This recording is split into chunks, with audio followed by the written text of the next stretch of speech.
Think back to when you were first converted.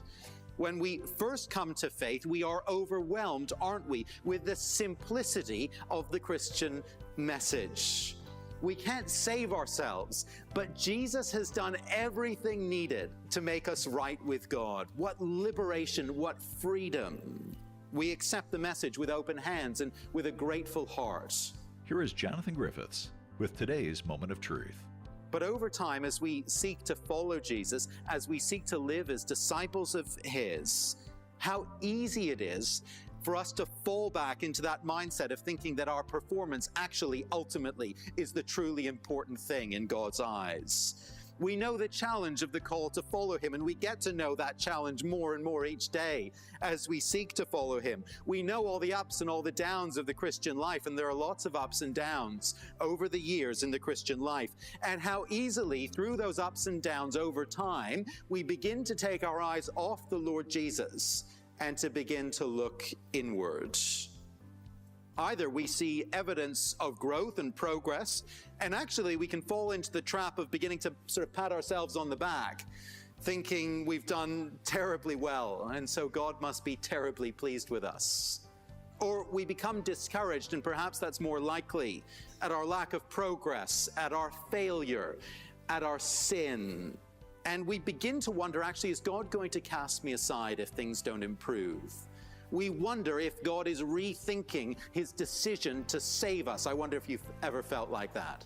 Continue trusting Jesus. Continue believing His word. Continue placing your confidence in Him and in Him alone. That's Jonathan Griffiths with today's Moment of Truth.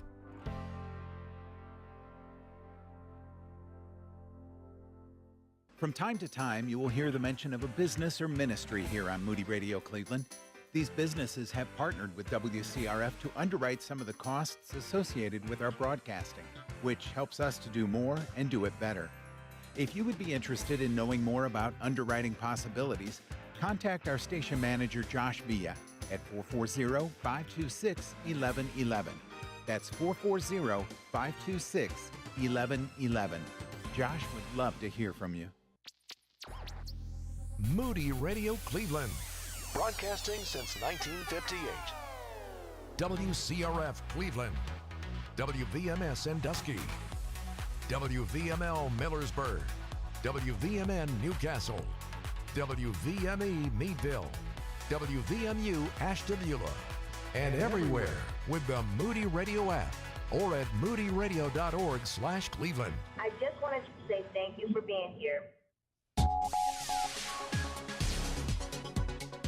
U.S. officials are pushing Hamas to accept a ceasefire deal to end the fighting in Gaza. It's 6 o'clock. I'm Ron Eastwood, Moody Radio News. Appearing on CBS's Face the Nation, White House National Security Advisor Jake Sullivan said the deal includes a three-part plan to end the conflict and release hostages held by the militant group. Hamas is believed to still be holding more than 100 hostages in the Gaza Strip. In Ashtabula, authorities say the search for a 10-year-old boy who went missing in Lake Erie Friday afternoon is now being considered a recovery effort.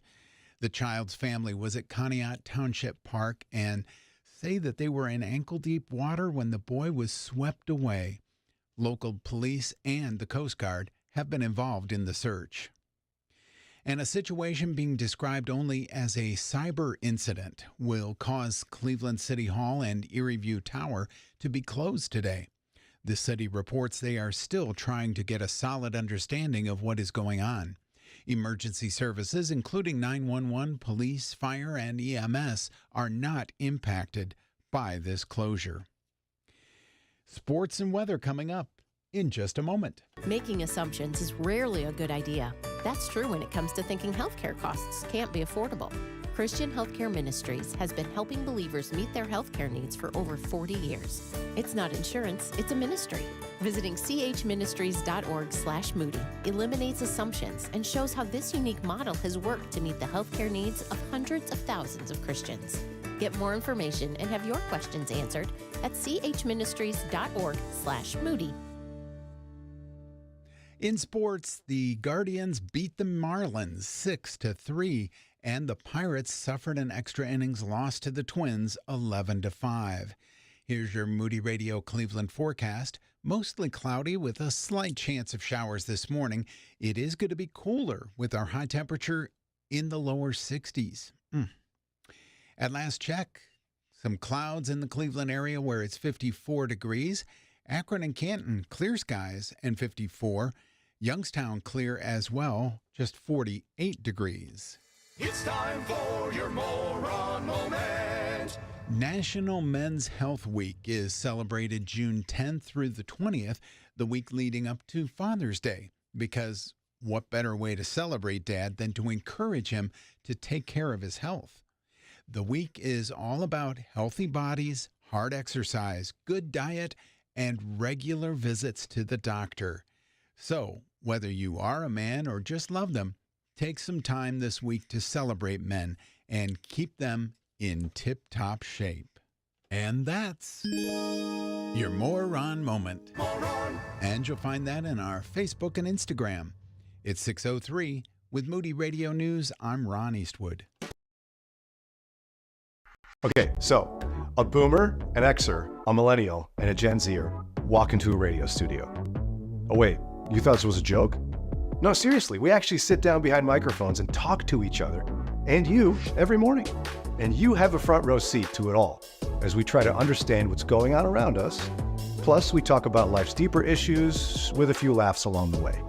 Join us for Mornings with Bryan, weekdays starting at 6 a.m. on 103.3 FM.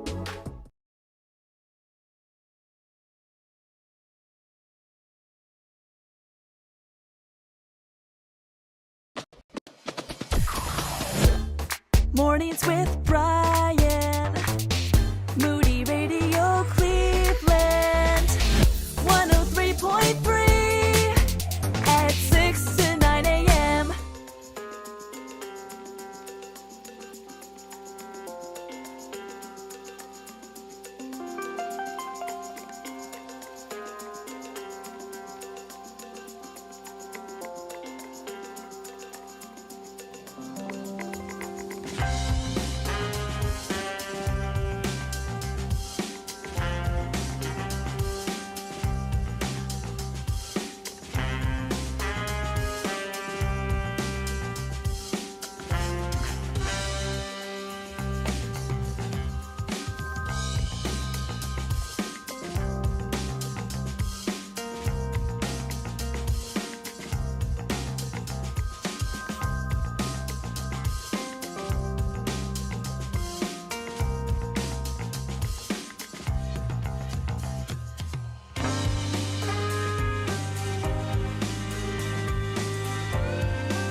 Welcome to a new week. It's Mornings with Bryan, and I'm fairly certain that sometime this week there will be a ceremony in Medina giving Ron Eastwood the key to the city.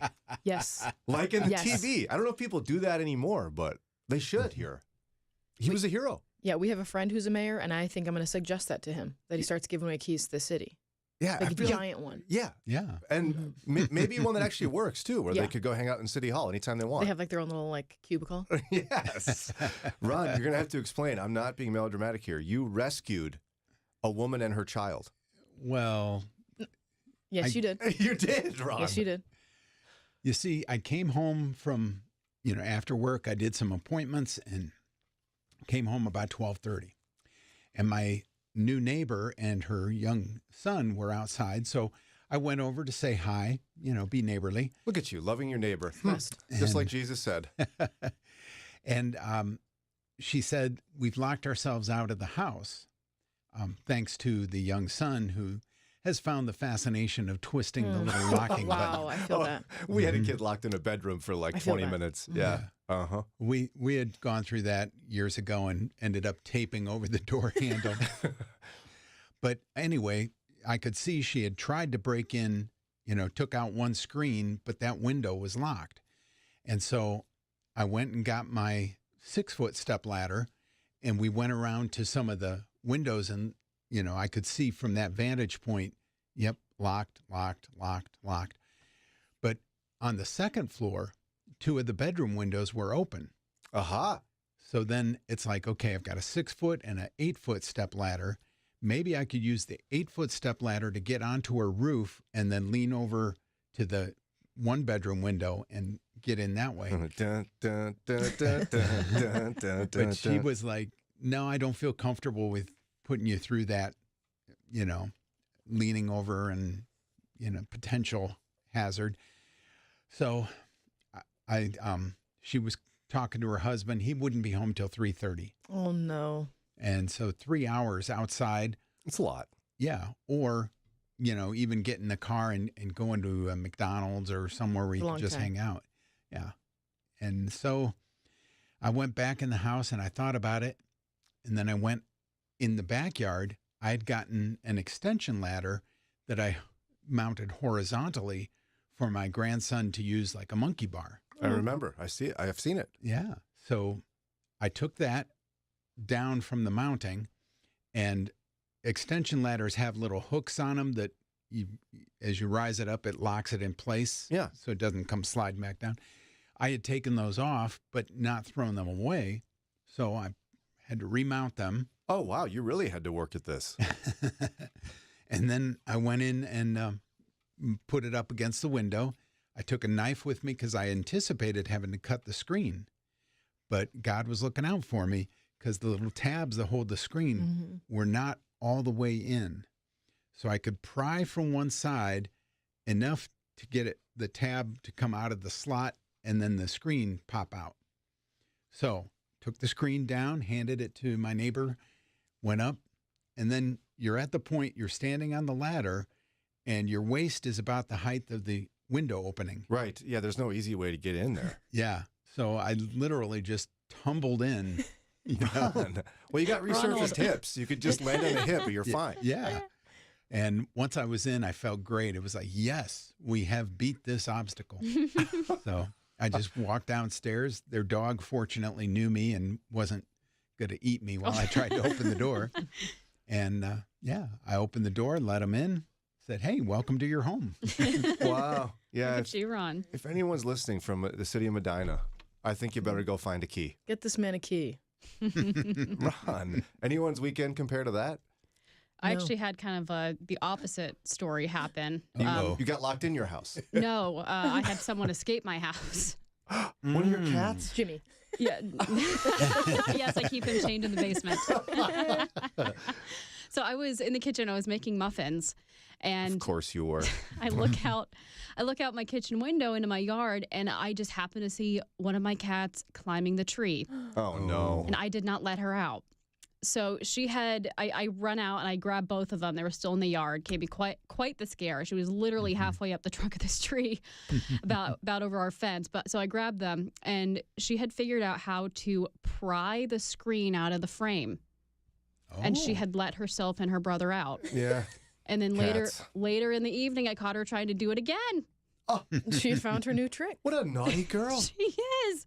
So I said to Jimmy, like, we can never have this screen door open ever because she's going to let herself out.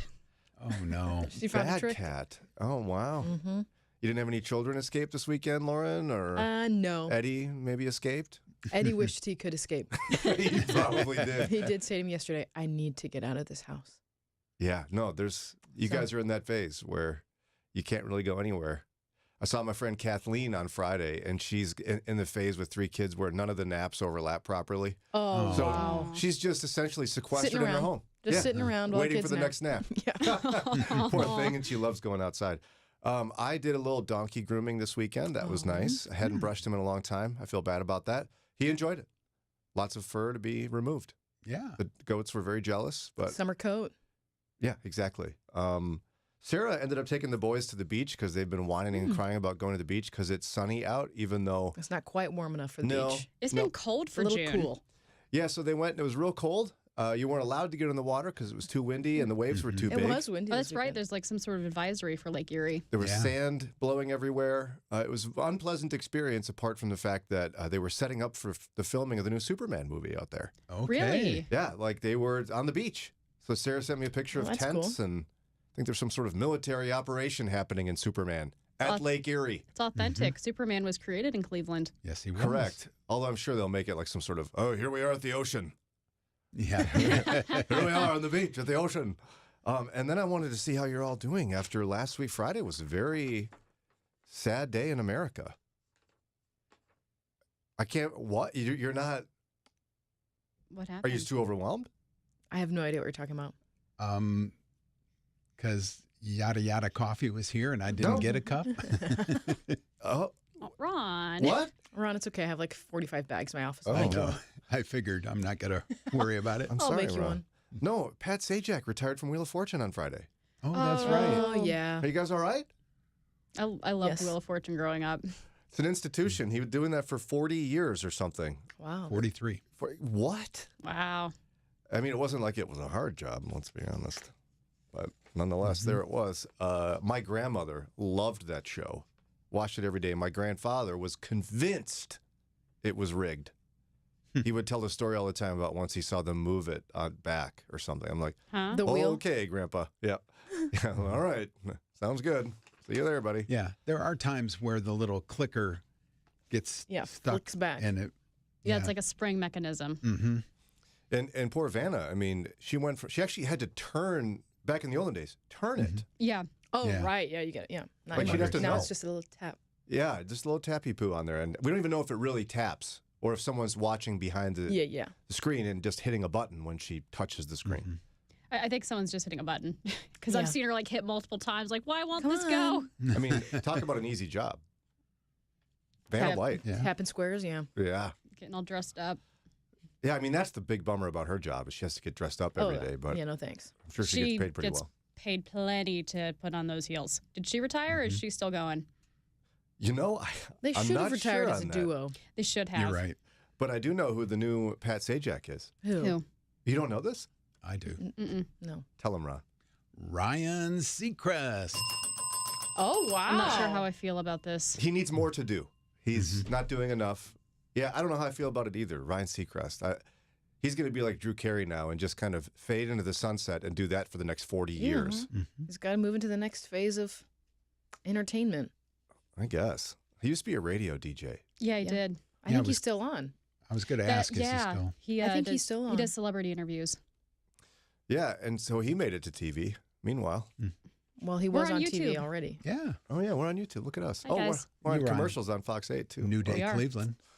So Next stop, a game show, which there aren't any left. It's like Jeopardy and Wheel of Fortune now. let's do Family Feud.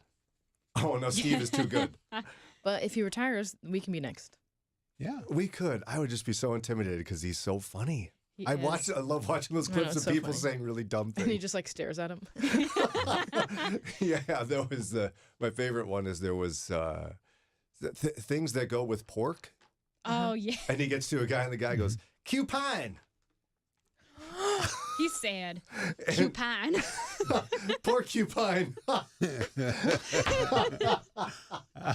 Well, Speaking of my. TV stars, Judge Judy knows how to tell when people are lying. oh no. Oh, good for her. We're going to share her secret. She revealed the secret. Mm-hmm. We're going to tell you what it is here in just a minute.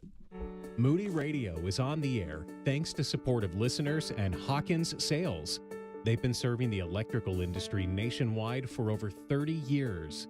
More information about Hawkins Sales is at hawkinssales.com. Prayer works. You're a new believer. You see the evil in our culture and often wonder why God doesn't act. As you learn to pray, how might your prayers reflect confidence that God is still on the throne? Here's an example by the late teacher and theologian Dr. John Phillips. So, Lord, we thank you that although very often what happens down here doesn't seem to make sense to us, don't understand why you let it go on so long. It's just your patience, your infinite patience, your grace, your kindness, your goodness, your mercy, that you're still on the throne. And in the end, you always win. We thank you that that holds true today. Accept our thanks in Jesus' name. Amen. Moody Radio has resources to help your prayer life thrive. Find them at moodyradio.org/prayer. You can teach English as a second language anywhere in the world with a degree in TESOL from Moody Bible Institute. You'll learn about pedagogy, applied linguistics, and how to minister cross-culturally while teaching English. It's a significant way to serve Christ and witness to others. Study on the Moody Bible Institute campus in Chicago or Plymouth, Michigan. Learn more and apply online today at moody.edu/MATESOL. moody.edu/MATESOL. Join the conversation by call or text at 440-546. Now, I don't know about you, but the constant anger and division in society gives me a headache. Isn't it possible to disagree without hating each other and canceling somebody? To extend grace when somebody makes a mistake? We believe it is. It's truly possible to have crucial conversations from society and walk away encouraged. Give us a try, and you'll see. Join us for Mornings with Bryan, weekdays starting at 6 a.m. on 103.3 FM.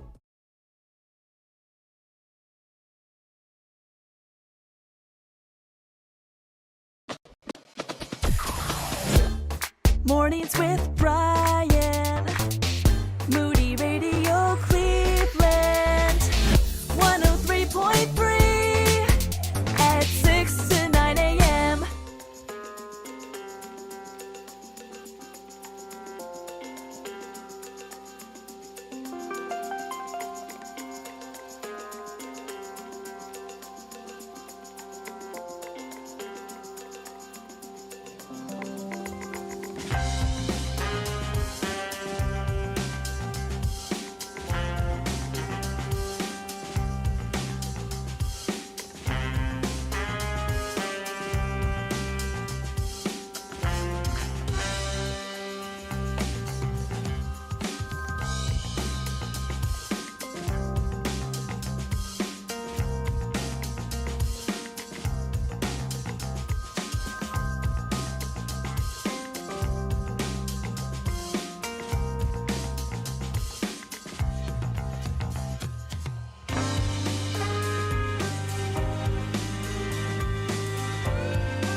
6:23 now, WCRF. And coming up in just a few weeks, we've got our annual blood drive in partnership with the American Red Cross and Cuyahoga Valley Church in Broadview Heights. There's a critical need right now for blood. Yeah, every summer. And it must be just a seasonal thing where people go outside and forget to go in and give blood or something. I think that's it. They kind of get out of their rhythm, and, you know, the ones who are regular givers sometimes take time off in the summer, and so they need that blood.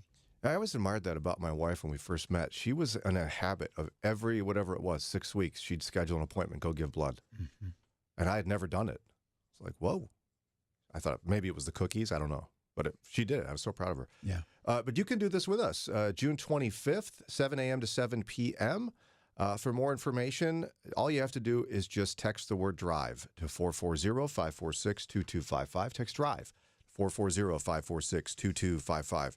On Friday, you all taught me some slang, so I brought it home, and we had this beautiful moment, and it was our happy place. We're just kind of watching a show in our room, and suddenly 4 kids are in there. Our oldest 3 kids, our oldest 4 kids in a row, 1, 2, 3, 4. Our youngest was playing video games or something. And they were telling stories and laughing, and we were like, look at this. We're not arguing. It's a miracle. So I was like, yeah, man, that's fire. And like, You just threw it in there? Yeah, I just threw it in, like, because you guys were like, it's cool. I could say that. No, I cannot. What'd they do? They laughed, and my oldest was like, don't say that, Dad, ever. And then I tried to use the bars one, and my son Marshall was like, no, Dad, that's no. So I can't use it. Well, those are the rules for your house. So No, but now that you know that they don't like it, it is your duty as a dad to use it Of incessantly. That's so fire. true. Did I do it right? Yes. Close enough for me. Close enough. See, I wasn't quite there. Yeah. So with that said, what do you call the things? If I'm texting Lauren and I want to send her one of my favorite things, which is Judge Judy rolling her eyes. Like, what do I call that? GIFs. I call it Or a GIF. GIFs. Meme. I thought it was an animated GIF. That's No. redundant. If it's moving, then it's a GIF. Yeah. But is it GIF or GIF? Depends on who you are. Yeah. Okay, so that's what I would be sending. Yeah. Yes. You guys like that Judge Judy one? I don't know which one you're talking It's the about. best eye roll in the whole phone. Yeah, anything Judge Judy is great. If you search for an eye roll, I can see it that in was my the head. best. I've probably never seen it, but Because hers she does is have a good eye roll. genuine. The Yeah, rest she of them are actually is. faked. Now, she is one of my faves, and avid fans of Judge Judy know she has a knack for telling when people are lying. She just can tell, and she'll call it. Yeah, she does call You're a them. liar. I love how she does it. She's often caught plaintiffs or defendants in lies in the middle of awkward diatribes. One young woman, for instance, uttered one too many ums in her answer when she claimed her license was suspended because she had unpaid parking tickets on her mom's car and failed to appear in court. That's a lie, she replied in a viral clip. They wouldn't suspend your license if you had a parking ticket on your mother's car. But one of the best ones, she actually caught someone lying within 26 seconds. Oh, my goodness. Do you know this? Can't even tell a story in that time. I think I know what this is. There was a young man who incriminated himself and lost his case within 26 seconds in a popular 2015 clip. The plaintiff tells Judge Judy that her wallet was stolen, along with $50, gift cards, an earpiece, and a calculator. The defendant interrupts to say, "There was no earpiece in there, ma'am." Yes, I've seen that. And she goes, "I love it."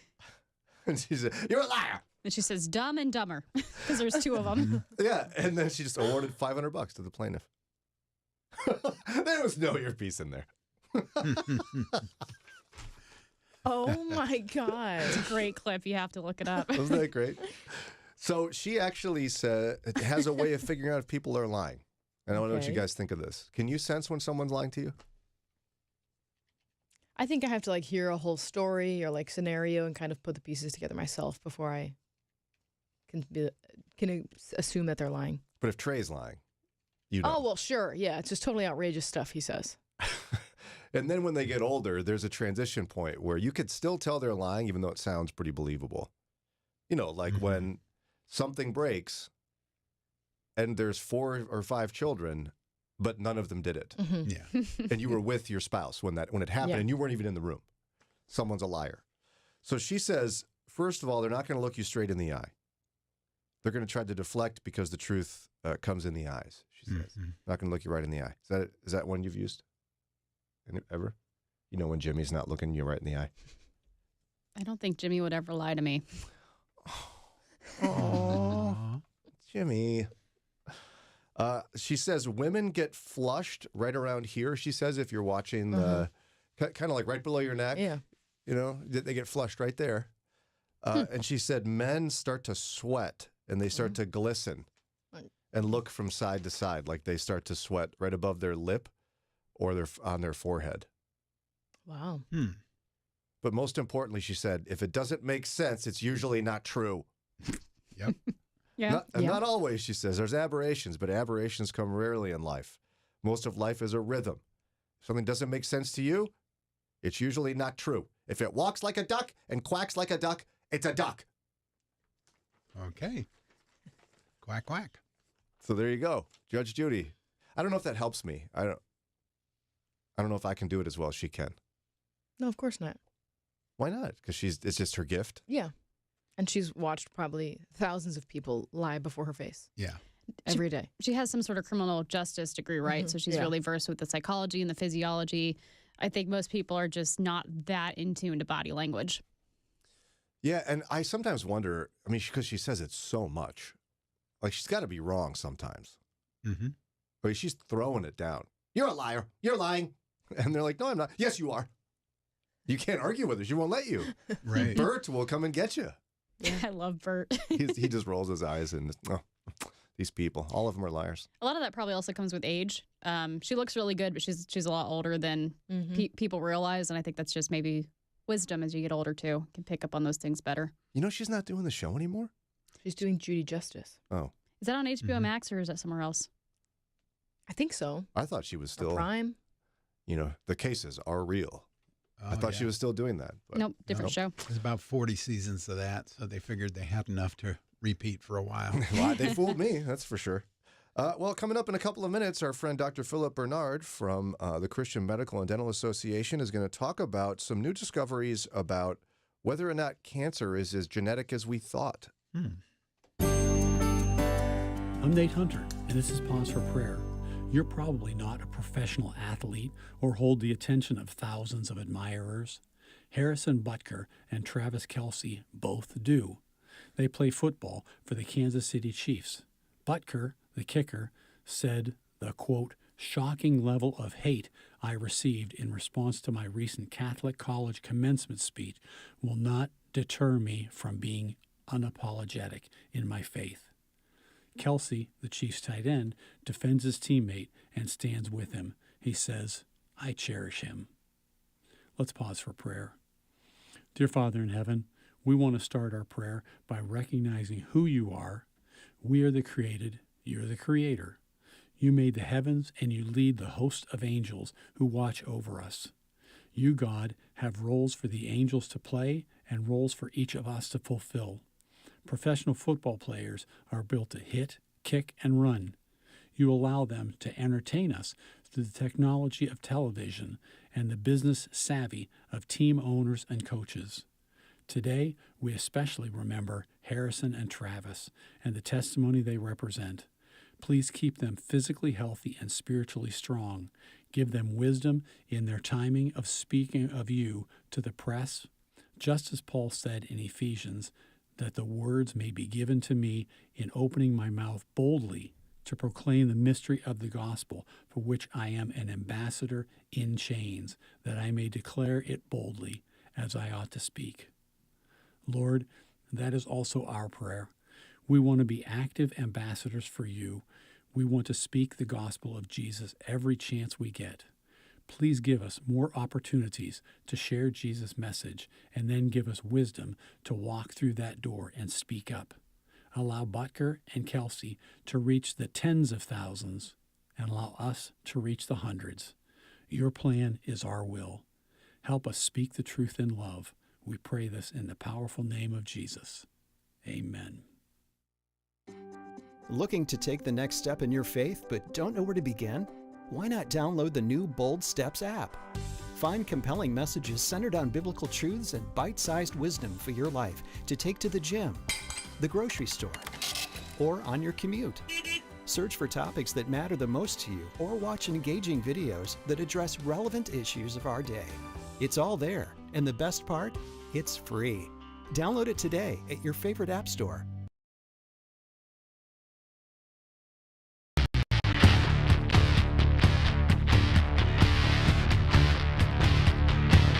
This is why you have to protect your marriage, because people can be that bold. He's kept the principles the same without changing to what today's economy looks like. When you actually help someone, you see the difference that you've made in their life.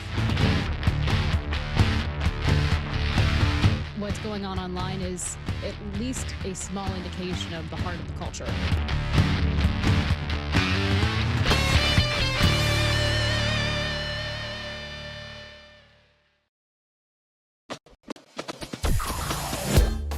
Mornings with Bryan. Moody Radio Cleveland. 103.3 at 6 to 9 a.m.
.638 on WCRF, Mornings with Bryan. And don't forget, this is a listener-supported ministry, and as we approach the end of our fiscal year, didn't know about that when I was younger, but it's a different type of year. It's not with a calendar. Not a calendar year. The fiscal year, when you finish up all the books for the business, that's what we say in The business. accounting books. You wind those down or up, whichever way you look at it, at the end of June. And so at the end of this month, we're going to be finishing our fiscal year at Moody Bible Institute and Moody Radio. If you want to consider a fiscal year-end gift, we'll send you a gift in return, a book by Dr. Chuck Swindoll called Never Lose Hope, Biblical Promises for Times of Trouble, Chaos, and Calamity. Now, for more information, just go to moodyradio.org/Cleveland, or you can call 800-600-9624. Joining us now is our friend. He is a family physician who specializes in dermatology at Cleveland Clinic. He's also chairperson of the Northeast Ohio branch of the Christian Medical and Dental Association. Welcome back, Dr. Philip Bernard. Good morning, Bryan. All Good right. to be here. It's great to have you back with us. Now, I know that oftentimes people think of cancer as genetically linked. To what extent is that accurate? Not as much as we would think. Really? I would say there's that's actually the rarer types of cancer. And at the Cleveland Clinic, we specialize in genetics, and we all know about the Barak gene in women and breast cancer and those kinds of things. But in terms of the actual causes of all cancer mortality, it's actually way down on the list. Way down on the list. That's wild, because I think some of the testing that they require is ramped up, right? I mean, like if you had someone in a family with colon cancer or breast cancer, they're gonna crank up the time in which you get going on those tests, right? Correct. But that may not be the primary reason. Yeah, it really, if you look at the big picture, which I love to do, it's really a small risk factor when you consider all the other things that are at play in life. It's interesting that we know that the leading risk factor in adults for cancer of all types is smoking. I mean, that's not, I mean, we've known it for years, and we hear about it, and most of us don't smoke, which is great. But that is the thing. I mean, if you stop smoking, you actually will do more for, these statistics with decreasing cancer, probably by 100 to 1. Wow. And, I'd imagine as a dermatologist, you would also want to say something about skin cancer, wouldn't you? Yeah. I mean, I think that skin cancer, knowing that we need the sun, knowing that we need those ultraviolet rays to keep us warm and to keep the earth warm, it's a two-edged sword, right? Especially if you're a fair-complected person, which thankfully I am not. Oh, I am. Yeah. So we talk about skin cancer, and usually May is a big. We focused on skin cancer in May because that's the start of the spring and summer, and but I guess we're going to talk about diet today, so I don't want to get off point here. Yeah, and so when it comes to cancer and diet, to what extent can we have any sort of correlation here? We've talked about it before, I think, that and that was remember the series we watched on about diet, about how we deal with our meat, yes, and how that affects our health. And it was on Netflix, really popular. I forget the name of it at the moment, but yeah, we talked all about that. Yeah, and that was really kind of like the tip of the iceberg, talking about how health and our diets are linked. Well, the main reason why it's linked is because the way we eat has more impact on whether we get cancer or not. And so, yeah, it's the canary in the coal mine. It's the reason why America has the worst cancer rates of any developed country in the world, is because of the way we eat. And so the diet and cancer connection is very strong here in America. Wow. Okay. So I'm nervous to ask you what food, because I'm afraid I'm like eating it right now or something. But what are the foods that are putting us more at risk? Oh my gosh, where do we begin? Again, we talked about this before, and that really has to do with ultra-processed foods, red meat. We kind of hit on those subjects. So you have to ask, are we supposed to stop eating red meat? I think, again, it has to do with moderation.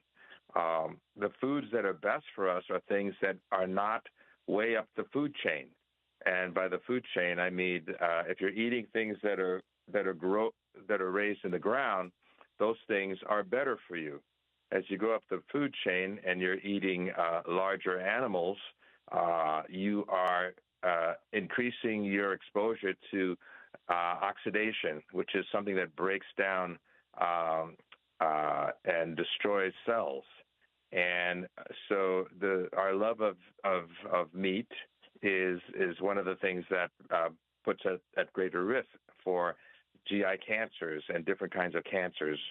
But that's not the whole story. I think the real story is the amount of processed meat that we eat. So what do I mean by ultra-processed meat or foods? Those are the kinds of foods that have been slurried and emulsified.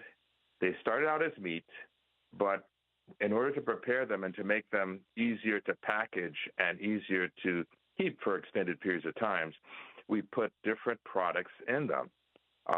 We add animal fat, we add salt, we add nitrites into the slurry to enhance the taste. And thus we get the wonderful products that we love, such as McNuggets. Oh, those are good, though. Yeah, only if you're getting them from Chick-fil-A, because that's real meat, real chicken. Right. Yeah, the whole slurry phrase kind of, drops down the appealing nature of a chicken nugget. Yeah, I'm sorry I brought that That's up. okay. No, I'm not having chicken nuggets right now, so I'm not too bothered. So, and what else do we love? We love sausages, right? Oh, yeah. We love sausages. We love our meatloaf, especially if we've had it as a kid. You still want that meatloaf. I love it. You want the ham loaf. You want the pastrami. Yes. That's been injected with stuff. We want our salami on our pizza, right? Yeah. Uh-huh. And there's no meat called salami meat. It's a processed food, and we love it. But unfortunately, it's got a lot of stuff that increases our risk of colorectal cancer, especially. So yeah, it's the way that we deal with meat that makes meat not a great thing. So we've dealt with it before, but I think it just needs to be said over and over that it's the way that we process the food that's the problem. Now, those things you suggested that are a problem, they really taste good. So if I wanted to stop doing that, though, I'm left with like leaves and nuts. Like it doesn't sound good. How do you do that? Well, I mean, I think realistically, you do it a bit at a time. Okay. Understand that your body needs protein, and meat is a great source of protein, but so are nuts. So are different kinds of fish. I like fish. Protein is you can get protein in different ways, and we actually know that as we get older, we don't eat enough protein, and so you have to look at alternative forms of protein that's needed for good health. Obviously, one of the best diets you can get is a Mediterranean diet, and we've been talking about this for years, which includes fruits, vegetables, nuts, legumes, whole wheat bread, fish, olive oil. Those are all good things that we know will work well with our GI tract the way God made it. So now, if somebody made a shift and was having more of a Mediterranean diet, would that have any effect to reverse the previous dietary decisions, or is that kind of just something you're stuck with? Absolutely. Absolutely. I mean, I think that's what people don't recognize is that in studies that have been done when people switched from a regular diet to a Mediterranean diet or to a vegetarian diet, that if you follow them over the next 5 to 10 years, they see significant drops in cancer rates. And so anytime you start is a good time.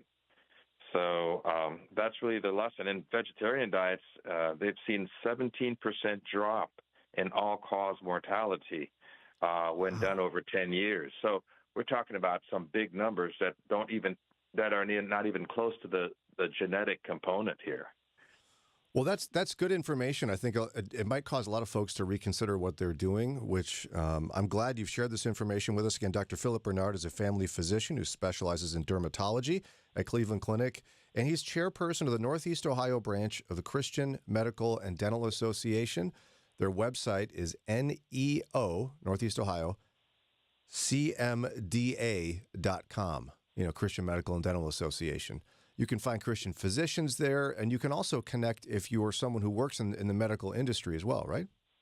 Correct. And we have an upcoming potluck at our house for physicians, not the students this time, but for physicians in the community who want to get together and talk about how to share their faith and how to live out their faith in the workplace.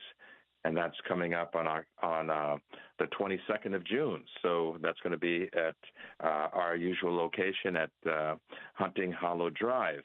So wanted to make a plug for that, too. Any chicken nuggets on the menu, or? I hope not. Maybe I'll bring fish sticks for you, because, fish is so good. Oh, that's probably somewhat processed, too. So maybe not. You're the best. Thanks, Dr. Bernard. We'll talk to you again soon. You're welcome. Have a great week. You too. The fish sticks are good, though, guys. I mean, it's mixed up whitefish of sorts. I can't believe I ate that growing up. I can believe it. It tastes excellent. No. Dip it in tartar sauce. Ugh. Suddenly, look at me. I'm healthy. I'm having fish. It's fried. Just air fried. Different. Keep it in the slurry and if you make it drink yourself it like a at soup. home, go for it. Okay. That sounds horrible. Slurry. Slurry. Yeah, I've seen videos of that where it ends up going like, what's that? It's chicken Slurry. nuggets. Slurry? Oh. It's like pink. No wonder and then it they put it tastes in so the boot good. shape.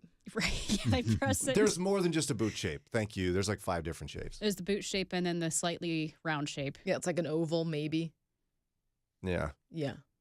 Again, why does it taste so good? It's the secret slurry sauce. The chicken goo. It's all about the chicken goo. 6:51. We got more coming up here in just a minute. The gospel changes everything. You hear that a lot on Moody Radio, right? I'm Mark Jobe, the president of Moody Bible Institute. I want you to know that Moody Radio is fully and forever committed to sharing the simple gospel message. But it's critical that we finish our fiscal year on budget. Hey, would you consider helping us?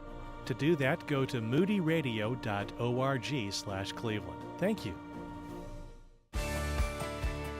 If you want your children to know the Bible and to know Jesus in a personal way, we have a great study for your whole family.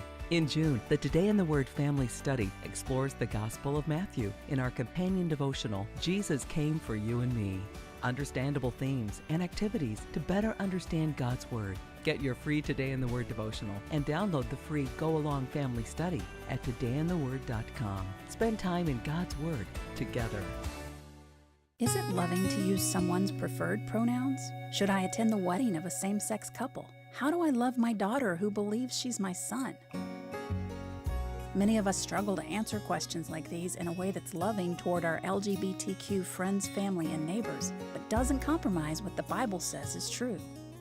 Known for Love, a new book from Moody Publishers, will equip you to navigate these questions with clarity and compassion. Known for Love, available at moodybooks.org. They say family knows you best. Here's Bryan's older brother with a message for you. I always knew my little brother had the gift of gab, and he proves it to you every morning. It's Mornings with Bryan on Moody Radio Cleveland.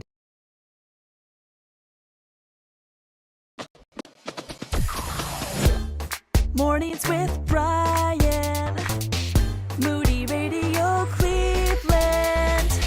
103.3 at 6 to 9 a.m.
6:56 WCRF coming up here after Ron's news. There's a bride and groom who made headlines for the rules they made for their wedding. Oh, this will be good. Were they good rules, like fair and reasonable, or were they kind of like rude? I guess we'll find out together. Yeah. But for now, I got some critter news. Okay. First one, did you know that there are now 2 Peppa Pig theme parks? No. I think one is probably too many. Well, why is that? You don't like her? She seems nice. No, she does not. I She mean, actually seems mean. Really? Yeah. Just from what I've seen from like my friends who have kids, it just seems like an extremely annoying show. She seemed, I've never seen her show, but. No, she's mean. She's mean? Yeah. Oh, no. Yeah, she kind of is. But I like Daddy Pig because he's a bit of an expert on everything. Typical dad. But anyway, they got a letter from the People for the Ethical Treatment of Animals. Oh, no. Do they have live pigs at their parks? No, but they were urging them to offer, and this is one of the reasons I did this, a vegan-only menu. Oh. Because it's Peppa Pig. Like, you don't want to scare little children by eating animals there. So you just Depending on the age, they don't really make the connection yet. PETA sent a letter to the CEO of Hasbro requesting that the theme park not offer animal products or byproducts to its guests. The letter referred to its decision to leave pork off the menu. So no hot dogs at a theme park. Which I guess is a pretty good move to not offer. Yes. Hey, you want a pork chop? When you're done on the Peppa the Pig ride? Kids don't care, and the parents certainly don't. No. In fact, they'd probably be like, oh, that sounds good. I'll have one. How about on a stick? A Georgie chop. Oh, no. Uh-oh. Next one. Is it true, the headline reads from the Washington Post, that there are little bugs living in your eyelashes? Oh, yeah, I read I've about heard this. that, little dust mites. You've heard about this? Yeah, I saw it like last week or something. Did you heard about this, Ron? No. I mean, women, you're always putting stuff in there, so maybe they're not in there anymore. Maybe they get tired of being covered in goo or whatever. No, that's why you need to switch out your mascara every, I think it's 6 months. Yeah, apparently, according to the Washington Post, most of us have mites living on our faces, including in our eyelashes, but usually they're not a cause for concern. They're Demodex mites. They're tiny, partly translucent, cigar-shaped critters with 8 legs, mouths, and an affinity for our dead skin cells and oil. I figured they had mouths. That's like an oddly specific thing to include. Well, some small critters don't have a mouth. They just, like when you look in the microscope. Yeah, Remember in fair enough. school? They kind of flutter around. Ew. If they're on our eyelashes, imagine your beard. Oh, I keep this puppy real clean. They can't live in there. Yeah, I wash my eyes every day. Do you? Yes. Like you With when insecticide? when I wash my you going face, first we got the armpits, now we got the elbows and the eyes. I use face wash. Yes, absolutely. Mm-hmm. Well, these are face wash resistant, I believe. Oh. It might so do that. your beard, you. They're also beard resistant. It's amazing. That's So not they're true. in I your made that beard. up. They can crawl, eat, and lay eggs, and because they're so small, several could fit on a pinhead. We might never know they're there. Unnerving as it may seem, it should not cause us to worry too much. These mites are part of our normal skin microbiome. Mm-hmm. Ugh.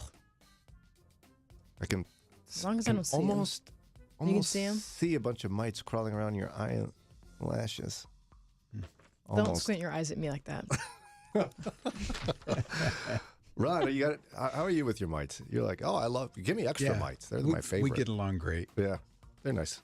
Okay, final one. An entire family went to the hospital after eating black bear meat kebabs. Oh no. Ew. Because it gave them parasitic worms. I mean, if you're gonna eat black bear, you might as well have a kebab. They didn't cook it all the way through then. Now, a new CDC report says that in the summer of 2022, a family gathered for a reunion in South Dakota, which is apparently where you eat black bear. And one of them brought some black bear meat. The meat was frozen for 45 days before it was thawed and grilled.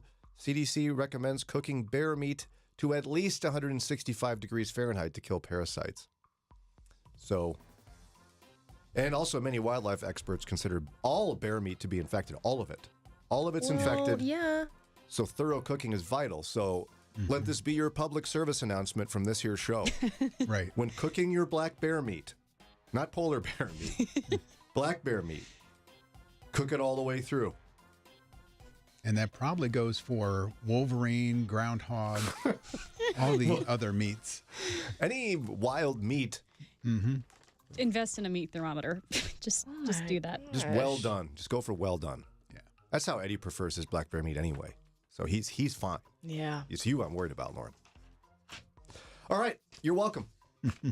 It's 7:01, and it's time for Ron's News and today's More Ron moment. Next, we're Christians. We love a good wedding, and this is wedding season's cranking up. Apparently, at one bride and groom, they gave out 15 rules to guests, printed on a nice, thing. It's like black cardboard thing, or not cardboard, but, like tag board or something in black. It's the size of an invitation. It's got a list, like gold lettering. Beautiful. 15 rules. What are they, and are they rude? We'll find out in a minute. Mornings with Bryan on Moody Radio Cleveland, WCRF Cleveland, WVMS Sandusky, WVML Millersburg, WVMN Newcastle, WVME Meadville, WVMU Ashtabula, and everywhere with the Moody Radio app or at moodyradio.org/Cleveland. The U.S. Supreme Court is expected to make some major decisions this month. It's 7:03. I'm Ron Eastwood, Moody Radio News. The conservative majority court has several noteworthy decisions pending before summer recess, and that includes cases regarding presidential immunity, the obstruction charges against the January 6th Capitol rioters, the FDA's approval of the mifepristone abortion pill, and abortion access in medical emergencies. Also on the docket this month are rulings on gun access for domestic abusers and whether bump stocks can be federally banned. A well-regarded teacher from the Akron Public School District has passed away at 67 years old. Denise Williams, a first-grade teacher at Helen Arnold Community Learning Center, died after suffering a medical emergency at the local school board office this past Thursday. Williams taught in the district for 35 years. And a Columbiana County High School principal who was just hired to be a district superintendent has been charged with stealing electronics. 43-year-old Gerald Del Bacchio is the principal of East Palestine High School and recently was announced as the next superintendent of the Latonia School District. Police say the items in question, totaling about $5,000 in value, were found in the trunk of Del Bacchio's car as he was arrested on charges of felony theft.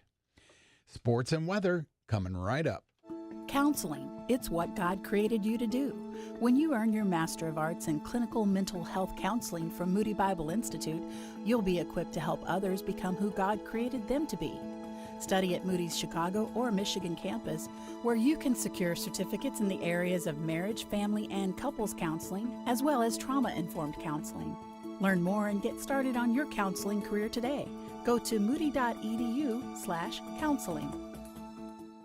In sports, the Guardians beat the Marlins 6-3, and the Pirates suffered an extra innings loss to the Twins 11-5. Here's your Moody Radio Cleveland forecast. Mostly cloudy today with a slight chance of showers this morning. It's going to be cooler, though, with our high only reaching into the lower 60s. Our most recent statistics show cloudy skies and 58 degrees in Cleveland. Akron and Canton still clear and 56. Ashtabula is cloudy and 54. It's time for your Moron Moment. National Men's Health Week is June 10th through the 20th, the week leading up to Father's Day. Because what better way to celebrate Dad than to encourage him to take care of his health? The week is all about healthy bodies, hard exercise, good diet, and regular visits to the doctor. So whether you're a man or you just love them, take some time this week to celebrate men and keeping them in tip-top shape. And that's your Moron Moment. And you'll find that on our Facebook and Instagram. It's 7:06 with Moody Radio News. I'm Ron Eastwood.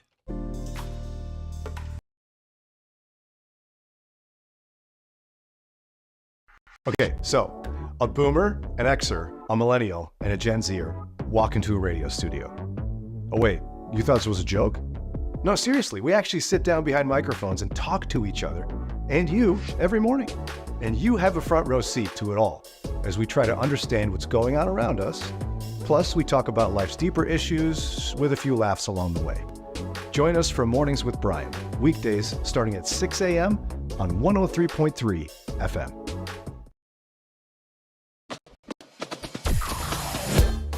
Mornings with Bryan. Moody Radio Cleveland. 103.3 at 6 to 9 a.m.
(7:10) on Moody Radio Cleveland. It's a brand new week, and we want to remind you to make sure to mark your calendar for June 25th. June 25th, Cuyahoga Valley Church in Broadview Heights. We are partnering with that church and the American Red Cross for filling a critical need right now from the American Red Cross, where you could save multiple lives with one donation.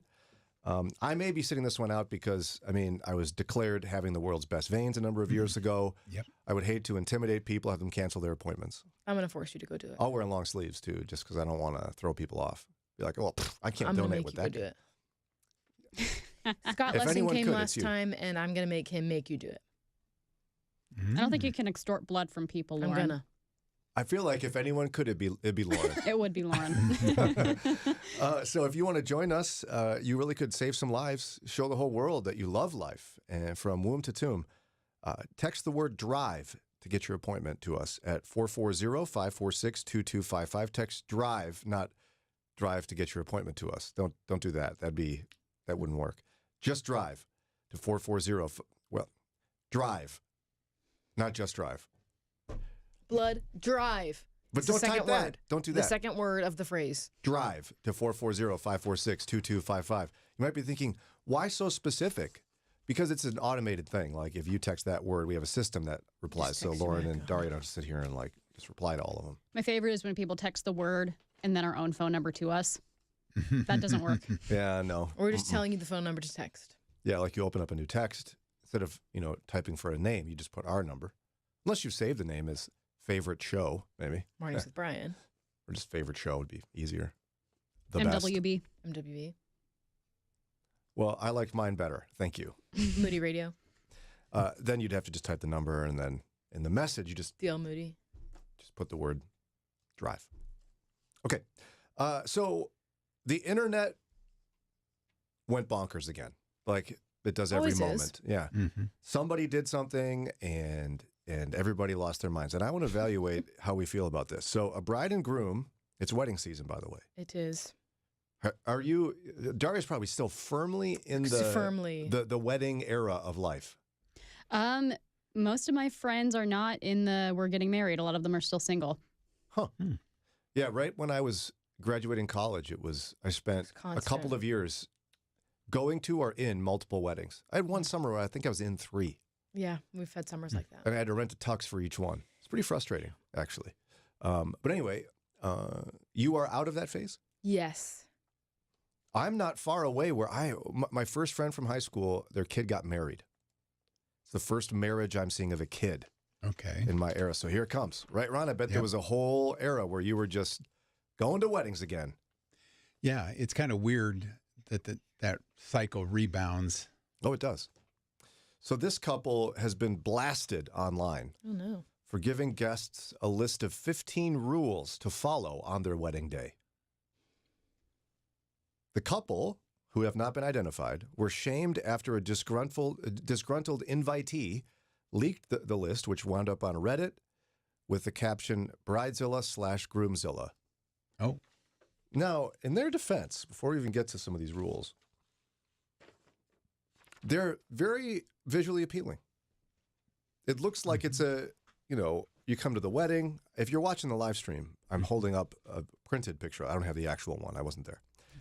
But it's like how would you describe this, Lauren? I don't know how to describe. It's like gold confetti coming down from the top, and then it's a nice font. It's a nice wedding type wedding font. Rules. There's so many rules on there, though. I'm Wedding assuming this rules. is a blown up and that the original was like a little 3x5 or whatever. Yeah. There's so many rules on it, I can't read it. Like the font is so small to fit them all on there. Brian's going to have to lift his glasses to read it. Exactly. No, this is closer to 14. I think I'll be okay. Maybe 16. Okay. So hundreds of Redditors railed against the couple. One writing, doesn't sound like they matured enough to get married. Others, however, said the rules were not exactly outlandish. They just thought the tone was a little intense. Did you ladies have any rules at your wedding? No, I don't think so. Sure about that? We had a COVID wedding, so there were rules just for safety. No one can look at each other from a distance? We bought special clear masks that people could wear if they wanted, so we could still see everybody's faces. We had the tables a fair distance apart. We couldn't have that many people. We had to have no kids because we're like, kids are germ factories and they're not going to be able to keep to themselves. Sounds like we had some rules. There were rules, COVID. So. You might not have written them down. I bet Lauren had some rules. Did you have a DJ at your wedding? Mm-hmm. Were there rules for the DJ? Like a playlist and a do not playlist? We met with him before and said, here's the kinds of things we like. I gave a band song list. You're not allowed to play these songs. Don't play them. And by the way, also, don't go talk to people. You are not like doing a show. Like you hear about DJs who will go sit on grandma's lap and wear weird sunglasses and do weird things. It's like, it's not your show. You stand behind that thing and really don't say much. We don't need you to talk. I know that's pretty rude. No, some DJs will try to steal the bride and groom's thunder. I've seen it before. And, the guy did a good job. He did a great job, and he did not play the chicken dance, so I was very happy. Oh, yeah. I don't need the chicken dance. I don't want hokey pokey. I don't need any of that at my wedding. Thank you. We had a friend from college do ours. I kind of feel bad in retrospect because our do not playlist was like forever long because there were so many songs I hate. Right. I think I did No Cha-Cha Slide, but that was about it. Pretty sure we did the Cha-Cha Slide. Or No Cotton Eye Joe. We did the Cotton Eye Joe. That was fun. I got to teach my mom that one. So the more we think about our wedding, the more we had rules, huh, Laura? Not for my guests. You sure? Okay. Well, what are they? And I'll tell you if I had them. Could they just wear shorts and a T-shirt? Yeah, wear whatever you want. I don't care. We didn't put a dress code on the invitation. Oh. Yeah, most people don't, but you're assumed to, dress nicely. Well, that's on them for assuming. Were kids allowed at your wedding? No. That's mean. That's a rule. It is a rule. Look at you. All your rules. Don't play these songs. No kids allowed. Bridezilla. Cuevas. Yep. You know me, Bridezilla. Actually, that show was really big when Sarah and I were getting married. There was an actual show called Bridezilla? On MTV, right? I don't know what channel it was on. Pretty sure it was MTV. Oh, my. And it really would follow these women who were just horrendous in terms of their expectations. There are clips online. You won't be disappointed. And so I'm not proud of this, but it became reverse psychology. We were watching it one day, and I looked at her and smiled and said, you have the potential that if you really let yourself go, you could become this. Oh. And she was determined to prove me wrong. Good job. I won. I think that's a mean thing to say about your wife. In hindsight, it's pretty horrible. I feel pretty bad that. about that. But, she was great. Mm-hmm. But this couple, they had rules. Are they so bad? The internet thinks so. We'll share them and see what you think here in just a minute. Let's see. If something costs less, but people are happier with it, that sounds like something to look into, and that is MediShare. And maybe you've heard switching to MediShare to pay for health care can save many families up to $500 a month, and that's huge. But it's also true people are way more satisfied after making the switch, too. The member satisfaction rate for MediShare is double that of the typical health insurance plan. Double. MediShare works, too. It's been around for 30 years. Members have shared more than $5 billion of each other's bills. People love having telehealth and a huge nationwide PPO network. So, yeah, really, you can save a ton and like it better. Imagine being happy with how you're taking care of your health care. So if you're self-employed or part of the gig economy, or you just want a plan you're happy with, you can call right now and get a price within 2 minutes. See what you can save. This is a very, very smart use of 2 minutes. Here's the number you need. Call 877-58-BIBLE. That's 877-58-BIBLE. 877-58-BIBLE.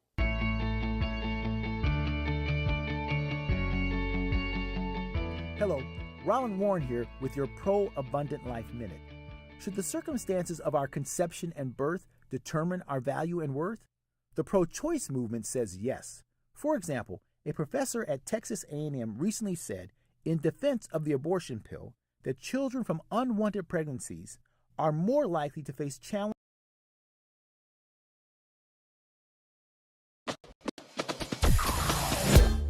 Mornings with Bryan. Moody Radio Cleveland.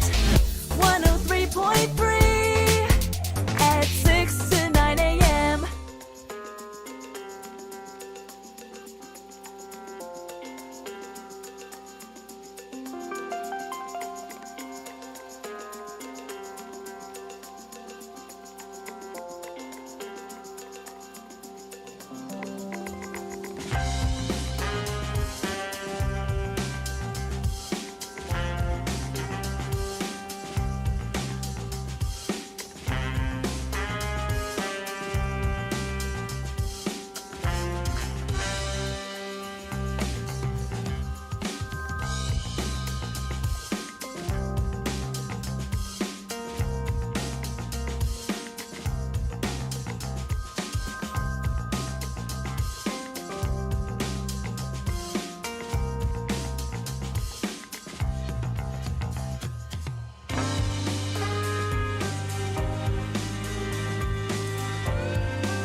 724, Moody Radio Cleveland. How do you make friends at church? Well, we're going to talk about that. Some advice in a Christianity Today article. We'll get to that right around 8 o'clock. We'll meet a new church planter here in town right around 8:35-ish or so. But for now, we're looking at an article I thought was pretty interesting. A couple had a wedding, they got married, and they've been blasted on the internet for the rules they had at their wedding. They had the rules printed up on nice paper with it's black paper with like gold confetti coming down. I have a picture of it. And it says in nice, pretty font, like a cursive font, wedding rules. Here we go. I won't do all of them, but some of them. Number 1, this is, Jane and John's big day, not yours. Okay.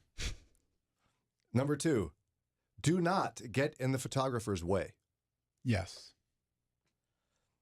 Number 3, the attire is black and or gold.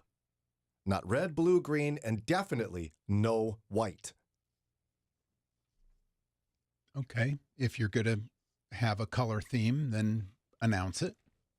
Lauren, you said somebody wore white to your wedding? Yes. Mm-hmm. Oh, a gal did? Mm-hmm. That was bad, I guess, huh? I don't remember noticing at the wedding, but I noticed in pictures afterwards. It was over, so it was whatever. When does that become, is it like you're in high school and girls start to disseminate that knowledge? I don't know. Yeah, I have when do women tell each other? Yeah. You don't know. I don't know. You just knew. Yeah. Okay. Number 4, do not rearrange seats. We have a seating chart for a reason. Okay. Number 5, if you didn't put out any money for the wedding, keep your shoulda, coulda, woulda to yourself. Your opinion is irrelevant. Oh my gosh. Okay. I don't disagree with the sentiment, but you can't say that. Yeah. You cannot say that to your guests. Next one, I'll share no big announcements or proposals. Yeah, obviously. That's fair. Yeah. People who do that are just jerks. The worst. Yeah. Next rule, if you can't handle or dislike the music being played, simply go home. This is a celebration, not a funeral. Again, you can think that and that can be true, but you can't say that. At least find a nicer way to say it, I think. Then they gave use this hashtag when posting photos, a specific hashtag. Yeah. Yeah, normal. Next rule, do not sit down all night. Excuse you? Let's party. Some people are just there for the support. They don't like to party. You got elderly relatives that struggle to get around. Right. I get up to go to the bathroom. Does that count? It's, there are different types of parties and different types of party people. You could have a great time just sitting and chatting with your table mates. There's a couple more rules. I won't go through all of them, but rule number 13 is refer back to rule number 1. Which is this is John and Jane's big day, not yours. Just a reminder towards the end. I have to wonder if they have people in their family that are known for ruining weddings, trying to steal people's thunder, or just being rude. I wonder if that's where some of this is coming from. Could be. Number 14, the bride and groom said what they said. Exclamation point. Oh, about the rules? Yeah. And rule number 15, turn all the way up. ALLLL. Turn all the way up. Like, party! Woo! They haven't really set the tone to party with these rules. Right. No.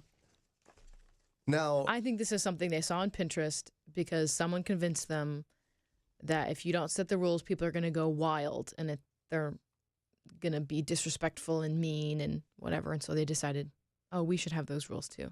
but it seems to me like you all were saying these are all legitimate rules, except the sit down one. But they're legitimate rules, or like unwritten rules. Yeah, unwritten rules. But people don't know. No, they do. Most people have decency. Things can be true Yes. and still better off unsaid. Yeah. Like, if you don't like the music, just go home because this is not your party. Yeah. People like to complain about everything. I mean, that's just tell the DJ, don't take requests. You don't even need to deal with this. And then if someone comes up to you as the bride and groom and says, hey, this music is awful, you should change it, just say, okay, well, we're not going to. So thank you for your input. Just you can kindly diffuse that situation. Now, I mean, are you being too generous to the common person for having common decency? I don't think so. We're all sinners. I mean, I don't think these are sins, first of all, but I mean, we all have a tendency to be thoughtless and rude because we're sinners. And I've been to some weddings with some pretty outlandish behavior and people that just didn't know how to behave. So again, I wonder if there are a couple specific people they had in mind when creating these. Right. So I don't think it's the time or place to be pulling out a list like that and sending it to everyone. The tone is just very rude. I think there are way better ways to address this if you have concerns. So, okay, you like the rules, but just not the tone or the existence of the list. It should be one of those, you better know this. Just don't be that guy. Like sprinkle it out through your friends and family and make them, if you have concerns with somebody, they keep that person in line. Like, Right. I know Aunt Betty is really crazy. Can you, Mom, keep track of her, please? Like, can you That's make the way sure to she do it. isn't crazy? I would love to have her there, but I don't want her ruining this. Could you please, you take all of her complaints and you just absorb them instead of her talking to me about it. Yeah, at the end of our wedding, when Sarah and I left, some guy was up there, had grabbed the mic and was singing along to a song. It was like, awkward. It's time to go. This is not karaoke. It's not cool. Ron, you like the list. You're passing it out for the bride and groom. Yeah. I questioned, like, 13 was refer back to 1. If your list is that long that you have to start reminding them what the earlier ones are, maybe your list is too long. Throw in, party, turn it all the way up and stuff in at the end doesn't make positive all the negatives that you've done. And it's okay. If you've got the rules, set the rules. Don't try to then dress it up and be like, oh, and yeah, aren't we so happy and cool? No, you've set rules. When parenting, you discipline a child and then you don't go like, all right, yeah, let's go get some ice cream, man. So I think they're all good. I don't like the, don't sit all night. It's weird. Yeah, because that could all be tongue in cheek, though. Couldn't it all just be like they're a really funny couple, and so they published a list of funny rules? Haha. Even though they're serious, it's kind of like yeah, it doesn't come off funny, so don't do it. But the serious ones, I'm fine with, especially if you've got a color theme that you're expecting everyone. Then make it clearly announced to everyone. Janelle had talked in the past about going to a white wedding, where everybody had to wear white. So did Billy Idol, for that matter. Yeah. And you got to know that. If you were the only one to show up in what you thought was a normal formal outfit of black or gray or something, yeah, you'd stick out like a sore thumb. I couldn't go to a white wedding because I would spill immediately after putting the white suit on. I mean, I wouldn't even leave the house and it would have a stain on it. So I you'd couldn't have to do that. change once you got there. Yeah. All right, it's 7:33. Maybe Friday we'll pick this one back up, but there you have it. So apparently these are unwritten rules. If you don't know them, go look them up, because if you're going to a wedding, you don't want to mess that up. But from us to you, sit down. It's okay. Especially if you need to, like me, because you don't want to dance. Yep. You just want to sit and bob a little bit. There you go. Okay, 7:33 coming up in a minute. Our friend Dan Colantone will be here from the Northeast Ohio Leadership Foundation. Once we're saved, we may have many different reasons for being part of the church. But Dr. Tony Evans says no matter what the reasons, there's only one goal. He'll explain what it is as we spend 2 minutes with Tony. Every football player who comes into the National Football League has one overarching goal: to reach the Super Bowl in order to win the championship. All year is centered around getting ready to make their contribution to reach that goal. You won't find a football player or a coach who says, I hope we win one game this year, because that's not the goal. It's winning. In other words, that trophy and that recognition that comes with being a winner governs all of their lives.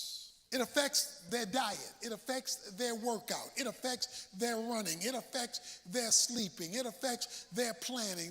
All of this to win at the end. Paul in Colossians 1 states the motivation for his ministry. And he calls that ministry the ministry to the church. Paul says that his goal, and it should be my goal and the goal of every church member, is that I might present every man complete in Christ. If you want to know what the spiritual Super Bowl is that when your life is over and earth is done, that you and I will stand before the Lord complete in Christ. Getting the big picture will help the little things in life make more sense. Check out Tony's CD series, The Eternal Perspective, available online at tonyevans.org.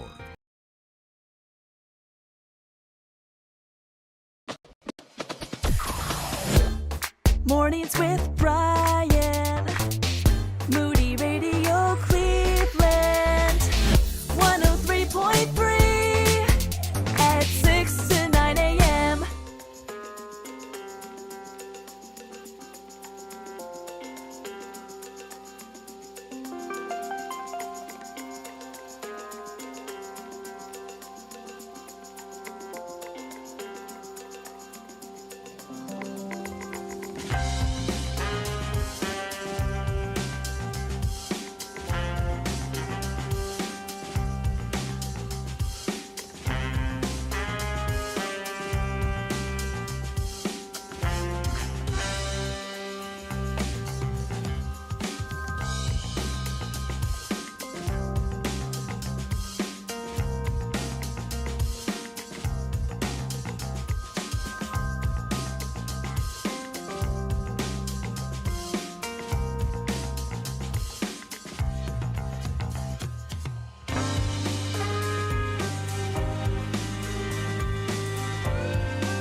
WCRF at 740, coming up in about half an hour. How do you make friends at church? We've kind of lamented about the struggle this day and age. A lot of people feel lonely. Some good tips from a Christianity Today article where one couple had to figure it out because they moved. No one on this team knows anything about that. Not at all. So we'll see. But in studio right now is a good friend of the show. He joins us frequently to talk about what's happening in Northeast Ohio for the kingdom. We've got our friend. He's the president of the Northeast Ohio Leadership Foundation, Dan Colantone. Welcome back, Dan. Yeah, thanks. Thanks for having me on. Appreciate it very much. And for those who aren't familiar with you, again, what's the Northeast Ohio Leadership Foundation? It's a bit nebulous in the name. Yeah, you know, it is. It's an organization that really is focused on bringing together in unity the different stakeholders around faith. I mean, if you think about who's listening today, whether you're in a church, whether you're in a business, whether you're in an organization, you know, bringing the faith community together to work around the maximization of your time, talent, and treasure for God's kingdom is really what we're about. It's not a big organization. It's a network. You know, it's a network of networks. And it's been around for a couple years now in terms of full-time operation. And we're for Greater Cleveland, even though we're called the Northeast Ohio Leadership Foundation. And now you're missional in nature, right? Yes. In that you're not just like, how can we make Christian experience for Christians better? Yes. I mean, our mission really is about connecting and communicating, convening the organizations of faith for spiritual transformation in this city. That's really our mission. And we do that in a number of different ways. We convene gatherings to bring people together. We promote and communicate those that are already serving in the under-resourced communities where the needs are, where the underserved are being served by the ministries, by the church, or by business, but connecting them across the city, whether you're on the east side, whether you're on the west side, to do that in a powerful way, unified, sees maximum results. Yeah, and doing that kingdom work at a ground level that is helping those in need and connecting groups that do that. And that's been a thing the church has done for many, many years. I mean, hospitals, colleges, all came from Christian people trying to do something good for those around them. Absolutely. And if you think about the churches too, so many churches, some do, some don't do as well, but those that maybe don't do as well in terms of outside the walls of the church, now they have an organization and a connectivity that they can come where we can then help spread and connect them within their own small little community. You just pick one, pick Maple Heights, pick Akron, Fairlawn, look at West Side, East Side, Cleveland. There are so many different organizations, and they're somewhat in silos at times, right? Mm-hmm. And we help to connect them, to bring them together in different topics like housing, like education, like economic development. And we do that, and we try to not do things wide, but go deep on each of those areas. And you know, what was kind of neat for us as a team is we went to the gala for City Mission a number of weeks ago, maybe months now, who knows? I don't know what day it is. It's Monday, right? Yeah. Yeah, I don't even know when that was. End June? of April? Maybe. But we were sitting there at our table, and there was a number of different organizations that came up throughout the evening that we've met through you that are doing great good for the kingdom. I think one of them was the Land Bank showed up there. Yes. And they were helping make sure that some women get homes and places to live. So it's been a really great experience hanging out with you. Now, you all had an open house recently. We did. And yes. tell us about the open house. Yes, it was fantastic. A gentleman by the name of Richard Pace, who owns the building, were in Independence, and we had an open house and a program that evening and had over probably 60 to 70 come in and out. But it is a location that we could bring together the stakeholders together. There's a big conference room, so we could do our monthly gatherings. We have an idea of around an incubator, faith-based businesses to try to help support faith-based businesses. And it's a co-location site for businesses, but it will ultimately become a destination to where there will be a coffee shop there. There'll be other amenities for businesses who want to rent there, but also for ministries. And we have 4 different organizations that are all housed there. Well, and you know what? Coming up here in just a minute, you all made some announcements on where you're going to be aiming for doing some good in Northeast Ohio. And there may be someone listening who's an employee at or runs a business or an organization or a nonprofit that isn't connected yet in one of these areas and need to be. So we're going to get to that here at 7:45. This is Mornings with Bryan on WCRF. Whether you are single, a single parent, blended, married, a teenager, or school-aged, Family Strong Conference will equip and empower you to build a stronger family in a culture where too many homes are weak and falling apart.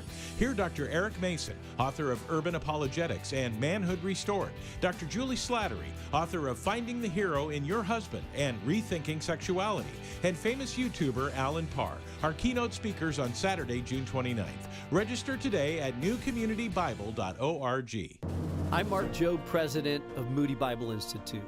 At Moody Radio, our content pushes you towards Micah 6:8, to do justice, to love mercy, and to walk humbly with our God. And that sets the stage for revival. When you give a fiscal year-end gift, you're helping Moody bring the gospel to the next generation. Would you help us? Thank you. Visit moodyradio.org/Cleveland and click the donate button today. Pastors have to make tons of decisions, including what to do to meet healthcare needs for themselves and their staff. Christian Healthcare Ministries specializes in making healthcare decisions easy and affordable. Not insurance, but a health cost sharing ministry for over 40 years. CHM opens the door for individuals, families, and yes, pastors to be a part of a biblical way to meet medical bills. Get more information and answers to your questions at chministries.org/Moody. That's chministries.org/Moody. It's a no negativity zone on Moody Radio Cleveland and Mornings with Bryan.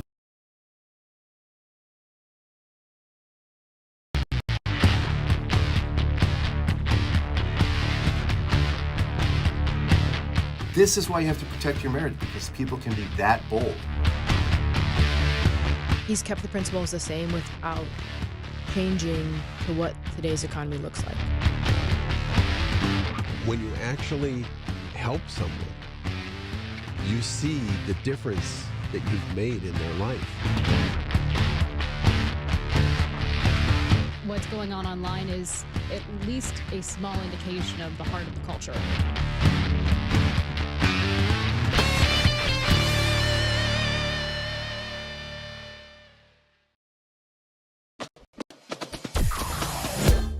Mornings with Bryan. Moody Radio Cleveland. 103.3 at 6 to 9 a.m.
There it was. Yeah. Tasha Cobbs Leonard and Lecrae. Beautiful. Right here on WCRF. This is Mornings with Bryan at 7:50. In studio, Dan Colantone, who is president of the Northeast Ohio Leadership Foundation. And they try to connect nonprofits and for-profits for the greater good of God's kingdom here in Northeast Ohio. And you all had an open house recently that was very well attended. And you kind of talked about the focus you're going to have on what areas you all are going to aim towards in terms of bringing kingdom good. So what are some of those areas? Yeah, the primary focus is there's 4 areas that we just want to be able to connect it's really the power of the time and the talent and the treasure that's already going on, but even in a greater way. So if you think about these 4 areas, housing, you mentioned land bank charities, okay, the work that they're doing. But there's ministries, there's churches that deal with housing every day. And maybe they even have a safe house, or they have a house for like Mission Increase, They work with ministries. They do consulting and they do coaching, but they have ministries that might be tied to housing. So housing's one. Education is the second one. A third one is health. We had our gathering in January around health, around addiction and opioid addiction. I mean, Bryan, we had 44 organizations, individuals, church leaders come, and now, guess what? They're meeting on their own. They have a speaker every month. And then the fourth one is economic development, which is a little bit of a broader thing because it could be economic development when you're looking for a job, or you have a nonprofit that's a faith organization that's trying to get people to work and get them jobs, or they're a business trying to grow their business. So, economic development's a little broader. But the location we're at gives us the opportunity to focus very deeply with each one of those and help to connect the dots to the different parts of the community. So now somebody might be listening saying, economic development, how does that promote like kingdom good?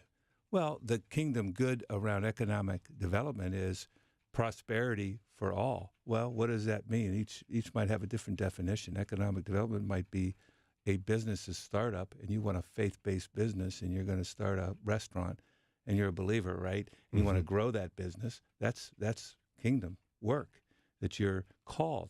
It's really, really about, like, look at this team here you have assembled at WCRF. Each of you have been gifted with such amazing talents, and you're delivering that using your God-given gifts to serve. So in economic development, it could be starting a business, growing a business. It could be job-related, or it could be even tied to the education piece because you got to be trained in the work that you're going to do, that you're gifted. And what I like about that one is it kind of widens the swath of who could get connected here in business because, you would presume, oh, I get it, housing, I get that. I get helping with addiction, sure. But really, anything you're in business doing can be used in some way to plug into greater good in the name of Jesus in our community. And so with that in mind, if folks want to connect maybe and learn more about maybe how their time and talents and treasure could be used for kingdom good in Northeast Ohio, how do they connect with you all? Well, there's a couple ways. Certainly the website, which is www.neolf.org, neolf.org, or please write down dan@neolf.org, and our emails are on the website as well. But love to connect you and, send us a note, check the website. And I just like to highlight, because we only have a minute or so. Yeah. But this June 19th, just an hour, 7:30 to 8:30, actually till about 9, we'll be at the building. And so in the morning? In the morning. In the morning, okay. Yeah. And then it'll be a chance to further expand on how you can connect. Because it's really people, leaders, they have a big challenge of finding out where can I use my gifts. I do have a desire to be in this addiction space, or I have a desire to be in education or housing, or I'm looking for a job. I'm trying to find a job in a ministry, and we can circulate that for you as well. Yeah, you don't need to compartmentalize your faith to Sunday morning. If you work in business, you can certainly use your talents and gifts for God's purposes in our community. No question. Again, Dan Colantone is president of the Northeast Ohio Leadership Foundation. Search for them, and he would love to talk to you. Thanks again, Dan, for coming in and thanks, Bryan. helping us think differently about how we can make a difference for the kingdom in our own community. It is now 7:55. We're not too far away from Ron's news, today's Moron Moment, and some advice.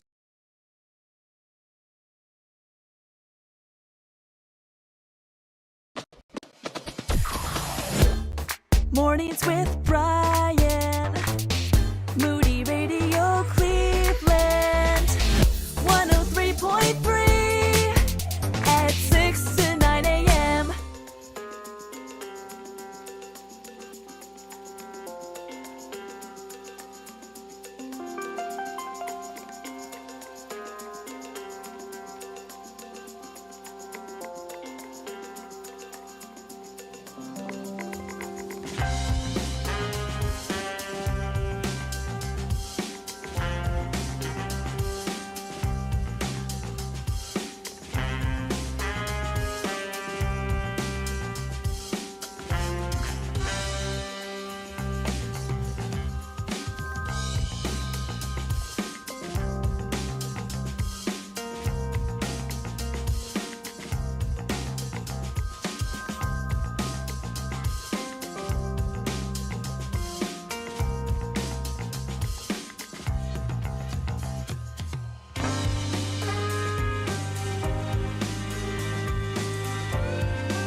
WVML Millersburg, WVMN Newcastle, WVME Meadville, WVMU Ashtabula, and everywhere with the Moody Radio app or at moodyradio.org/Cleveland.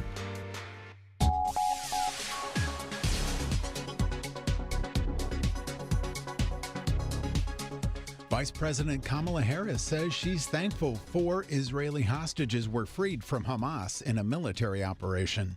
It's 7:59. I'm Ron Eastwood, Moody Radio News. At the same time, she mourned the innocent Palestinians killed in the weekend operation and the thousands killed across Gaza since the war began after the October 7th Hamas attack on Israel.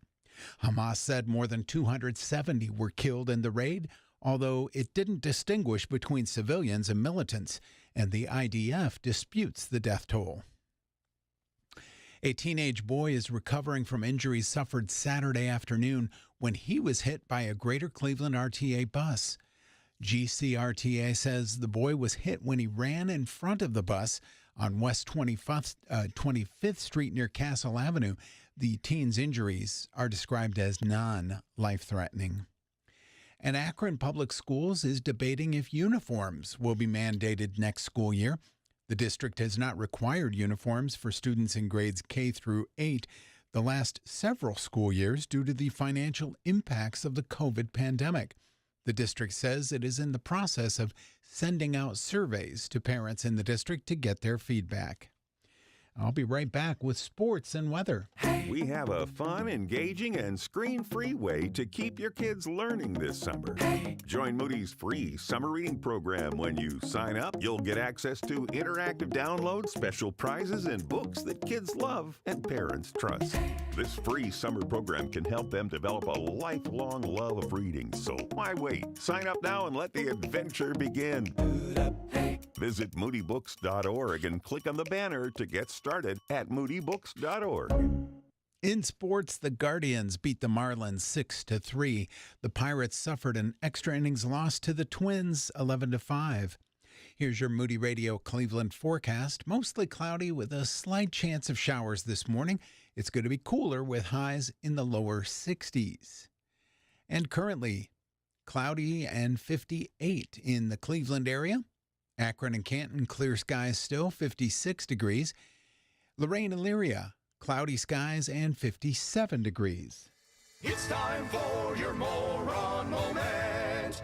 National Men's Health Week is June 10th through 20th, the week leading up to Father's Day.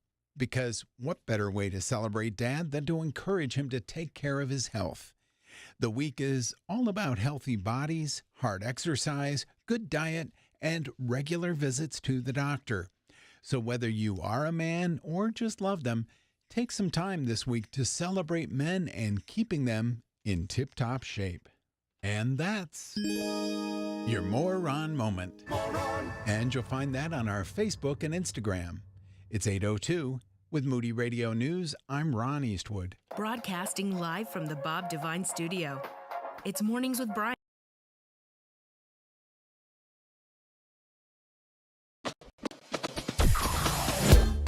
Mornings with Bryan.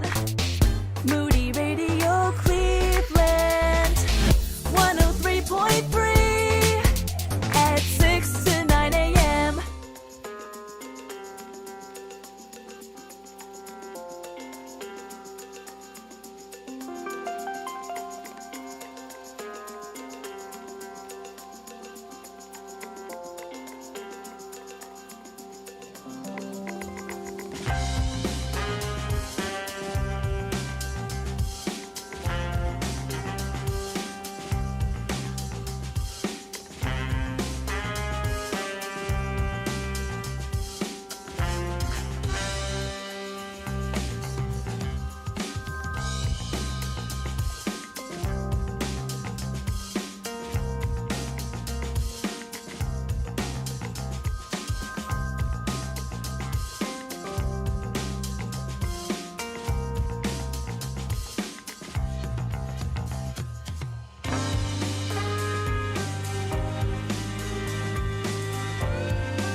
This is Moody Radio Cleveland. You're listening to Mornings with Bryan at 8:06 here, and we're in the midst of a loneliness epidemic. It's something that's happened across generations. You hear about elderly folks sitting alone all week, hardly talking to another person. You hear young people complaining because relationships do matter in our lives. We were designed for them, you know? And it's hard to make friends. I was actually lamenting with a dear friend of mine over the weekend that part of it is I think people have kind of lost a sense of curiosity. Like they don't even know how to talk to each other. She was talking about how she'd hang out with some friends, or some acquaintances she was trying to become friends with, and they wouldn't ask her any questions. Like she'd spend the entire time like just asking them questions, and they'd answer. Right. I wonder, like, as we've become more absorbed in the world of social media, it's about telling. Yep. It's not about asking. It could be. And we've become accustomed to the outward giving of information and not, like you say, curious about others. In fact, this friend of ours, Ron, our friend Kathleen, she said she went on a date once with this guy years ago when she was obviously not married yet. And the guy, like, she was asking questions and he was answering and not reciprocating. And she said something at one point like, you know, you want to hear about my family? He's like, well, we'll get to that. And when the date was over, he was like, that was a lot of fun. Yeah, you got to talk about yourself for 3 hours or whatever. He was like, we should do this again. She's like, no, we shouldn't. Isn't that well? But the next time you're spending time with people, think about it. Like, just kind of be aware of this phenomena. I think it's a thing that people are not necessarily knowing how to converse. Wow. I actually have this friend that I met through church, just hung out with her and her family this weekend. She just has this really deep desire to just know you. Like, she wants to get past the small talk. And she's like, tell me about all of this, which is very refreshing. And it's just great because we get to deepen our relationship. But it's like, also, I'm not used to that because she wants to know people in a way that a lot of people don't. And it's refreshing, but also kind of disarming. Yeah, well, and I think also there's a desire from folks to be surfacey too, which you're pointing to, which is, you know, they want you to think everything like is usually this clean in their house when you're not there. Their children are usually this well behaved, even when you're not there, all those kind of things. And so it just ruins the opportunity for real friendship. So I was intrigued by an article from Nadia Williams in Christianity Today called How to Make Friends at Church. Here's what she writes. Once, a man decided to attend religious services while visiting a new town. He went to the meeting location and made a bunch of new friends just like that. Sound like a normal story? Sounds like a fantasy. The man in question is actually the Apostle Paul. Ah. And we learned this when he visited Philippi. Acts 16. I looked it up. It's not quite that pithy, but essentially in Acts 16, Paul ends up in Philippi, of course, and on the Sabbath, after a few days, he decides to go outside the city gates by a river where he just thinks people might meet to pray. That's where he meets the legendary Lydia, who becomes, you know, a powerful follower of Christ. The seller of purple cloth. Yeah. And she got saved, and she's like, you need to come stay at my house. And they all stayed at her house then for the rest of their time in Philippi. But they became like best friends right away. It's not normally like that. Right. I've been to churches. Sarah and I went to one in Chicago when we first moved there, where she volunteered in the children's ministry for a couple of months. And this lady she was with for like months, one time was like, sorry, what's your name again? She was like, I'm not doing this. We're out of here. Like, you can't even learn my name. I really struggle with names, to be honest. That's me. I do too. But that's where when you get 5 kids, you can end up going to one of the younger ones. Hey, ask that person their name. Yeah. It's not because I don't care. My brain's not wired that way. Oh, when I was a teacher, it was a thing. I had to make a chart. I had a seating chart, so I would learn names. And I would give them assignments early on that was quiet so I could sit and memorize their names because it was so hard for me. And as soon as they were done in my class, gone. All the names gone. Hey, you. Nice to see you again. So she said, unfortunately, most of us aren't like Paul in multiple key respects, so perhaps the story should be accompanied by a warning. Results not typical. For most of us, making friends in a new church is really hard. She said, I've been thinking a lot about this over the past year because last July, my family moved from Georgia to Ohio for my husband's job. It was a difficult move. We have way too many books, it turns out, and they're heavy. But far worse than shifting the books was leaving behind so many people we've known and loved for years. Friends at church, chief among them. Leaving is only part of the trouble, however, and finding a new church isn't the end of it either. Once you've settled on a local congregation, just how do you make friends? I mean, because usually when you find a local congregation, they're probably well connected to each other, and you're the third wheel. Mm-hmm. Or the third leg, or what do we say? Third wheel? Third wheel, yeah. Third something. It's important to mention at this point, she said, that my husband and I are both socially awkward academics, and we're not as bold as Paul and have zero skill in small talk. I resemble that remark, except for the academic part. I talk so people think I'm good at it. Not. Lauren, I think you struggle with this. Small talk? Yeah. Mm-hmm. What does small talk sound like for you? Like painful, kind of? I don't think it's painful. Hey, Lauren, how are you? I'm not going to role play with you here. Come on, Lauren. That's how bad you are at it, that you're afraid it won't go well? Do it. Yeah, I don't know. I think I don't like how you have to like find a way to end it. It's always weird. It always makes me like feel nervous of like, how are we going to end this? Or like, how do I get out of here? Because you know they want it to be over relatively quickly. Yeah. And they don't really want to know how you're doing because they don't know you. And if you're really not like jiving with the person, you have to find an exit. And it's like, I don't know how to get out. Yeah. Auntie Deborah, she's right. It's a fifth wheel, not a third wheel. I was thinking about that. Like, it's only a problem if you're on a motorcycle, but that's not really a problem. Then you have a trike. Yeah. And you're doing maybe better than you did before. Fifth wheel. Yeah. So somebody might go, oh, Lauren, a cute blouse. Or they won't say Thank you. Hey, ma'am, a nice blouse. Thank you. I got it at wherever. I love that place. Are you new here? Yes. Is that your tone? With you. Daria, you guys made friends pretty fast at your new church. How did you do that? I got vulnerable. I went to this event and I was having a really hard time. And so this lady, my friend, her name's Amanda, she just kind of grabbed onto me.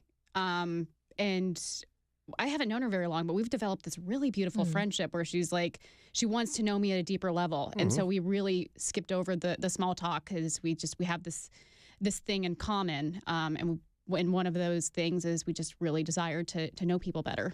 Is she one of those extroverts that adopted you? She's very extroverted, and she adopted me. But she just, has all these questions. I'm like, I appreciate you asking that, and I wish I had a good answer for you because I've never truly thought through it. She just wants to know you at this much deeper level, which is kind of nice, where you don't have like a already, an answer already ready to go. It's not a question you're like, yeah. I answer that all the time. She's asking me like therapy questions. Yeah, and it's the questions that and it's make great. You think. She invited me over for breakfast on Saturday, and I left at 3 p.m.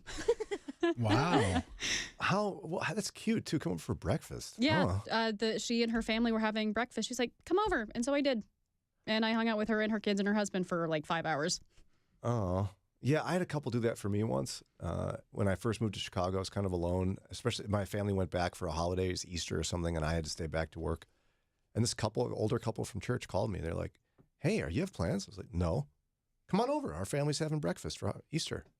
That was my first time having chicken and waffles. It was amazing. Yum. Yeah. I didn't even know what I was doing. There was gravy. There was syrup. I didn't know what to do. But Daria, does your friend know you're famous yet? Yeah, she loves to go around and tell people at church that I work at Moody Radio. And at one point, she's like, "I'm so sorry. I don't mean to like blab your business." I'm like, I don't care. But thank you for thinking of thank you for thinking highly of my job. Aww. Did she find out you're famous after you became friends or before? But once people like hear my name and start hearing my voice, and then I'm usually pretty vague with what I do for a living. They usually figure it out pretty quickly. Like, wait, do you know Bryan? I'm like, I do. No. Which one? You could he say. Doesn't ever talk to me. I sit behind glass. We pretend to know each other. All right, it's 8:16. We're going to take a quick break. When we come back, this woman actually, she has some helpful, it's not profound, but helpful advice on how if you're struggling with this, like how do you really make friends at church? Maybe you moved recently or you're trying a new church. How do you make friends? We'll look at her advice, see what we think of it here in just a minute. Moody Radio is thankful for listeners and support from businesses like Duma Meats and Farm Market. Duma Meats and Farm Market supporting Moody Radio in Cleveland and surrounding areas. More information about Duma Meats and Farm Market is at dumameats.com. You know, you see a huge group of people and maybe they're in line to do something and they seem happy about it. You have to wonder, okay, what am I missing? What's going on here? What are these people excited about? Well, in this case, it's thousands of people and they're joining Medishare. Why? Well, Medishare is a much more affordable alternative to health insurance. It's reliable, too. It's a well-run community of Christians. They've been sharing each other's medical expenses for more than 30 years, so it's proven. And if you switch, you'll likely save hundreds of dollars a month. Most members wind up paying about half what they used to. And you know what? They find they like it better. Medishare's member satisfaction rate is 98%. That's way better than health insurance, as you might imagine. You don't have to pay for things you don't believe in. You get telehealth 24/7, huge freedom in choosing your doctors. At least check into it. This may be one of those things where you're like, why didn't I do this a long time ago? Why not start saving now? Call 877-58-BIBLE. That's 877-58-BIBLE. 877-58-BIBLE. Moody Radio is thankful for support for businesses across the country, like Fellowship Home Loans.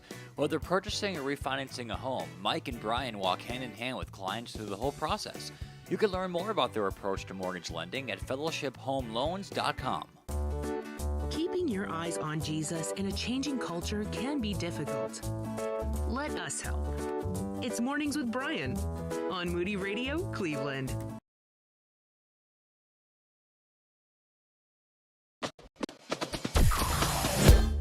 Mornings with Bryan.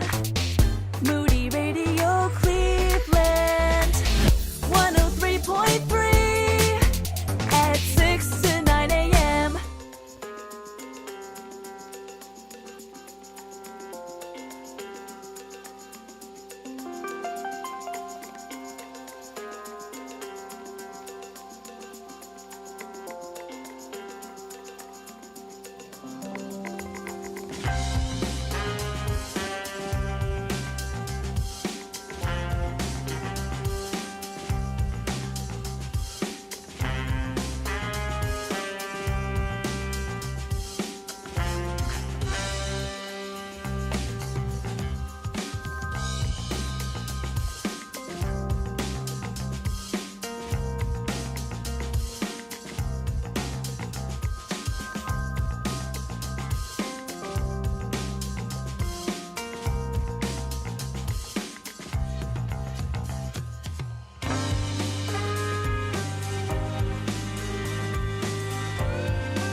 That's Passion. This is WCRF. We got a blood drive coming up. We'd love you to participate. We'll be broadcasting live. You can come and, see Ron doing his thing. It's pretty amazing. Watch the ladies say no about 16 times every morning when I ask questions. That's my favorite part of the show. In fact, I think your sash that Dave Safransky made you said Dame of No. That she is. And I Kinda love true. it. And yours is what, queen of everything? I almost wore it today. What did you get again, Bryan? Yep, says princess. I didn't. I've put it on his chair twice and he keeps moving it. Yeah, I fold it nicely. You're going to wear it every Thursday from now on. Yes, sir. Yes. Wow. Sash Thursdays. I was scared On to say Thursdays, no. we wear sashes. Okay. Well, the blood drive's coming up June 25th at Cuyahoga Valley Church in Broadview Heights, 7 a.m. to 7 p.m. They take walk-ins, but we recommend an appointment. So you want to join us? Text the word DRIVE to 440-546-2255. DRIVE to 440-546-2255. So a gal and her husband moved to Ohio from Georgia. They're both academic nerds and introverts, so they were struggling to make friends in a new church. And I think a lot of us struggle to build friendships, especially as adults. And so she's like, we got to figure this out. So she did. She said, God created us for community with himself and other believers. And church community is both a scene and source of spiritual growth. It's also eventually lots of fun, even for the awkward like us. And I agree with her. I think we are designed for relationship. Like spiritual growth comes through accountability that only happens when you have some emotional intimacy with someone. And so it's important we have these relationships. I think it's a vital part of church life. Mm-hmm. The question then is, how do you get past the eventually? Like, how do you, well, I'll make friends eventually. It isn't easy. If you haven't been that new person in a while, I want to remind you that it can be kind of scary and uncomfortable. Feeling like the outsider was hard in kindergarten and in third grade. And it's still hard, it turns out, when you're a full-fledged grown-up. Not making friends at church can easily become a spiritual problem. She said, I've encountered too many stories of people leaving churches or quitting church altogether because they struggled to make friends. Because after weeks or even months of attendance, no one tried to get to know them or invited them for a meal. Have you heard that? Yes. Me too. It happened to us. That's why we took us 6 to 9 months to find a church in Chicago. People could have cared less that we were there. It takes time. It took us about 6 months, I think, almost. To settle on a place? Mm-hmm. Yeah. So it'd be easy to blame the congregation in stories like this for being too cliquish or perhaps not attentive enough to people's needs or insufficiently welcoming to newcomers. Sometimes the villain in these stories really is a communal callousness or a lack of pastoral care. Often, though, she said, I think the situation is far more innocent. She's like, it's a big church. People don't necessarily know why you stopped coming. She says we can't just blame the congregation. And I think that's what happens often is be more welcoming. Yeah. And then it gets weird. You ask 16 people to be welcomers, and they're awkwardly excited to meet you. Mm-hmm. And they're holding doors for you and taking you here and there. And it's just, you guys ever been around the too intense welcoming committee? Oh, yes. How does that feel, Lauren? It feels intense. It's like, wow, you're that excited to see me. Hi. Yeah. It's, as an introvert, it's very, like, I appreciate the gesture, but it's honestly very off-putting. The most important thing to remember, she says, when you're trying to make friends at church, in almost every case, everyone wants to make this happen. It's just that it takes effort and commitment on all sides. Like, just tell yourself, everyone wants you to feel welcome. I don't think you go to any church and they'd go, we don't want you outsiders? Yeah, not interested. Get out. No church feels like that. In fact, anytime I've encountered a church that kind of realizes they're not super welcoming, they feel really sad about it. Right. And they don't really know how to change it because they feel like they are. Just as the old guard must remember how difficult it is to come into a new community, so newcomers must remember that initiation is their responsibility too. Mm-hmm. As we so easily tell children, be the friend that you want someone else to be to you. Like, you can't just sit there like a lump and say, no one wants to be my friend. Right. The Bible says if you want to have friends, you must first show yourself friendly. That's right. She said, and that's really the only solution I have to offer because it's the only solution there is. You make friends at church by being a friend at church. Like she talked about how they just started like asking people. You know, they found out somebody was having surgery, so she invited herself over after a couple of days of recovery to just bring some soup and spend a few minutes. They invited people over to their house for meals. Yep. Invited them to go along to activities in town. Hey, there's a concert. You want to come with us? As opposed to, well, no one at this church is welcoming. They won't let me do stuff. And she said one of her pieces of advice is that the easiest people to befriend in church is retirees. Good point. Because they have open schedules. Their schedules are more open, yes. I mean, because the rest of everybody else is ripping and running. And also, they might be less frustrated by your kids. They're done raising kids, so they just find joy out of energetic children. And so, and I like that she's not even worried about generational differences. It's like, hey, they want friends too. Sure. And she said, second, for the old guard, your church can make it easier for everyone to get to know each other by making plans during the week. Like, as in, Wednesday night classes for kids have adult classes too that aren't super intense. Their primary purpose is to get together and build friendship and relationship. Yeah. So what do we think of her advice? Yeah, I really like it. Me too. There's part of me that doesn't like it. Why? Well, because she's like, I have to do the work. Pfft, gross. Isn't that how life goes, though? Yeah, it is. But you know how many people you talk to me go, I went to the church for 6 months and no one was my friend yet. Did you ask anyone to do anything? No. No. I'm new. They're supposed to welcome me. The minute the service was out, you were beelining for the door. You're the first person to the car. So you didn't give them a chance to meet you, even if they wanted to. It's hard, though, when you're an introvert.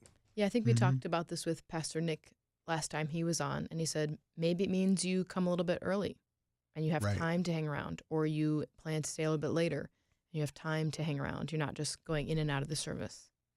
And from a church perspective, one of the things we've done at Polaris is, like, from time to time mention, if you're newer to Polaris within the last 6 months, we'd like to, get to know you better. So we're going to have a lunch after the 11 o'clock service on this day and announce it, 6 weeks in advance. And it'll be in this room right across the hall from the auditorium, the sanctuary. And that way they've got time to plan for it. They can build up the courage if they're an introvert and say, you know what, I can do a lunch. I can make it through. And then go in, and it's usually something easy like pizza and wings or something that's laid out. So it's easy to pick up, easy to eat. You don't feel like it's very intensive, but it's a chance. The leadership of the church will be there, and they'll, I'm sure, make their presence known to these people and be like, oh, great, how long you been coming? Yeah. If you noticed them, oh, I see you sitting over on the left side about halfway back, right? Yeah, okay. And you can chit-chat. Yep. Over some pizza. Have you and Eddie figured out a strategy yet? Because you're going to have to get to know people. And you two say less to each other than most people say to strangers. Yeah, Eddie's talked about joining, like if they have, volleyball or racquetball or whatever, stuff like that. What about you? Yeah, I don't know. You sometimes come across a little icy. I'll have to find some groups to join. A lot of churches have mom groups. Yeah, so I'll join some groups. It's hard, though, isn't it?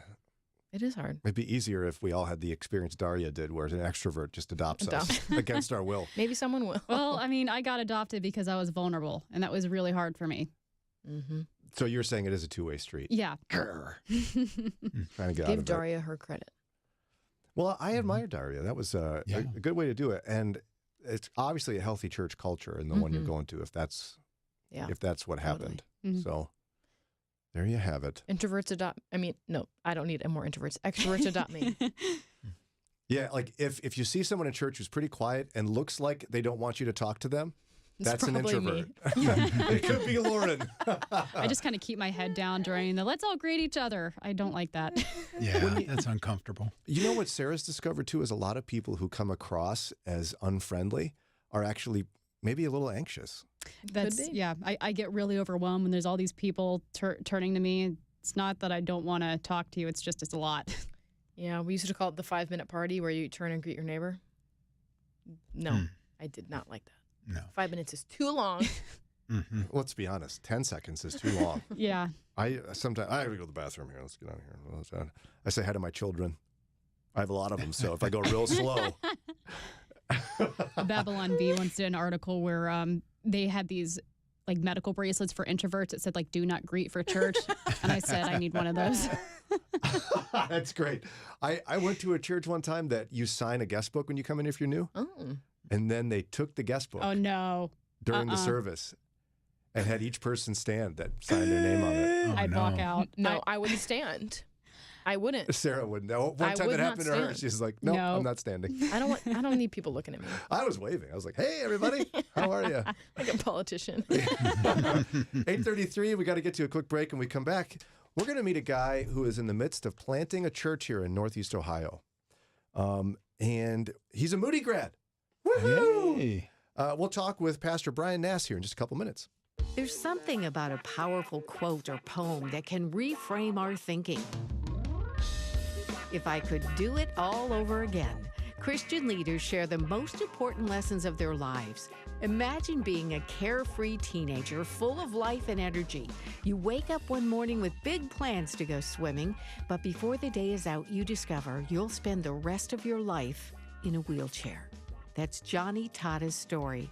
We asked her if she had a favorite quote or poem that gives her hope. Well, I have a favorite poem. May I quickly recite it? This was written by a woman named Madame Guyon. She was a French noblewoman who, I think in the 1600s it was imprisoned, thrown into a dungeon on trumped-up charges by jealous church officials. And while she was in that stinking dungeon for 10 long years, she wrote beautiful hymns and beautiful poetry. And one of her poems is this. And I memorized it shortly after I got out of the hospital and was getting used to living life in a wheelchair. She wrote, "A little bird am I, caught from the field of air.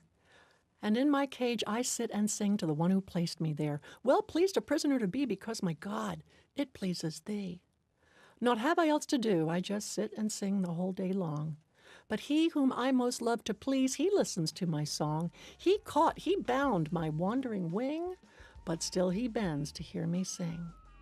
And it is so good to soar, these bolts and bars above, to him whose purpose I adore and whose providence I love, and in his perfect will to find the joy and the freedom of the mind." Isn't that a beautiful poem? Well, it's a favorite quote for me, too. Johnny Tada. This has been a production of Moody Radio, a ministry of Moody Bible Institute, based on the book, If I Could Do It All Over Again. Recently, Darren called CareNet's pregnancy decision line. His girlfriend was pregnant, and he had doubts about how they could support and raise a baby. Darren talked, and we listened. When the pregnancy decision coach told him about the parenting classes and other help available at a local pregnancy resource center, Darren felt more confident that with some help, he and his girlfriend could choose life for their baby. Did you know that one of the most common reasons why women say they chose an abortion was because of the lack of support from the father of the baby? CareNet has a specific focus on helping men be better fathers and promoting the importance of involved fatherhood. That's unique among most pro-life ministries, and it's part of CareNet's pro-abundant life approach. Save babies, build up dads and families, and transform lives through the gospel. Learn more about reaching and impacting abortion-minded men, and check out our free resources at care-net.org. Click on Fatherhood at care-net.org. Are you looking for candid conversation from a biblical perspective? You found it. It's Mornings with Bryan on Moody Radio Cleveland.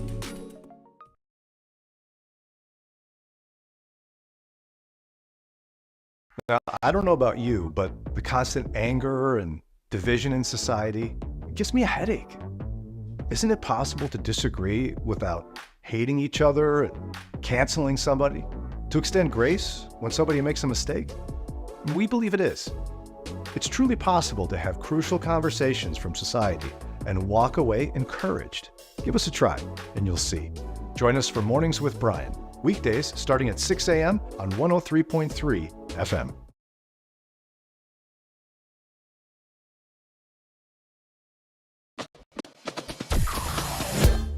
Mornings with Bryan. Moody Radio Cleveland. 103.3 at 6 to 9 a.m.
.840 WCRF, Mornings with Bryan, and Mornings with two Bryans, actually, right now. Although our next guest, who is lead church planter of Vertical Church, I see you spell the name Bryan wrong, Bryan Nass. Is that what happened there? Well, I don't want to be confused with all the other boring Bryans. Oh, I've got to mix it up. Well played. Shots fired. Yeah, Bryan. Huh. Yeah. It doesn't autocorrect to brain when I text it either, so that's really that good. is so true.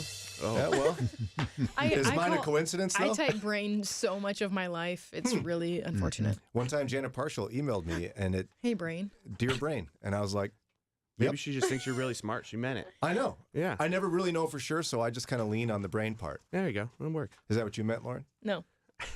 Really? It's my autocorrect. It's like, you mean brain. Yeah, why would you spell it that way? That cannot be a name. Wow. Now, you're also a Moody Bible Institute graduate. Yes. But my wife and I. Both of you? Yeah. So you met at Moody. Oh, yeah. We're That's the a classic. perfect story. Yeah. Moody Bridal Institute. Got a degree and a wife. That was the goal. What year did you guys meet? We met in 2009. She graduated in 11, then I graduated in 12. So were you guys bro cis floors? Is that the... No. So they're... Lauren and her husband were, but we were. Yes. They were more the archetype of how that works. I was very anti-bro cis. I was like, I can meet people. But she was on my sister floor the year before I got there. So she like knew the guys who I lived with. And so I guess the bro cis did help, but that was not the original goal. Yeah. And for those who don't know, the whole bro cis thing is a floor in the girls' dorm is paired with a floor from the boys' dorm. Mm-hmm. And this is not overtly a pick your wife Not thing? overtly. No, it's to help homeschoolers integrate. I think that's it's like to meet people. You know? Probably. Yeah. Oh yeah, it's hard. It's a nice way to meet new people in college. I remember how hard that was. Yeah, they set up events and stuff so you have things to do. Yeah. And you met your husband, so that's I nice. did. Yeah. Look at that. So it works. It works. It's not a broken system. It is strange to talk with anybody who's gone to like a university and you're like, oh, this is a bro sis flirt. They're like, what is? And it's what do it's you hard mean? to explain. What is that? Yeah. That's strange. Yeah, because most of the dorms now, at least, are co-ed by floor. Oh, sure. And I was in the honors dorm at my freshman year at Winona State University. That's a weird thing. Wow. Only the smart people in this store. Yeah, it was not nerdy at all. Oh, But that right. was co-ed by room, believe it or not. Wow.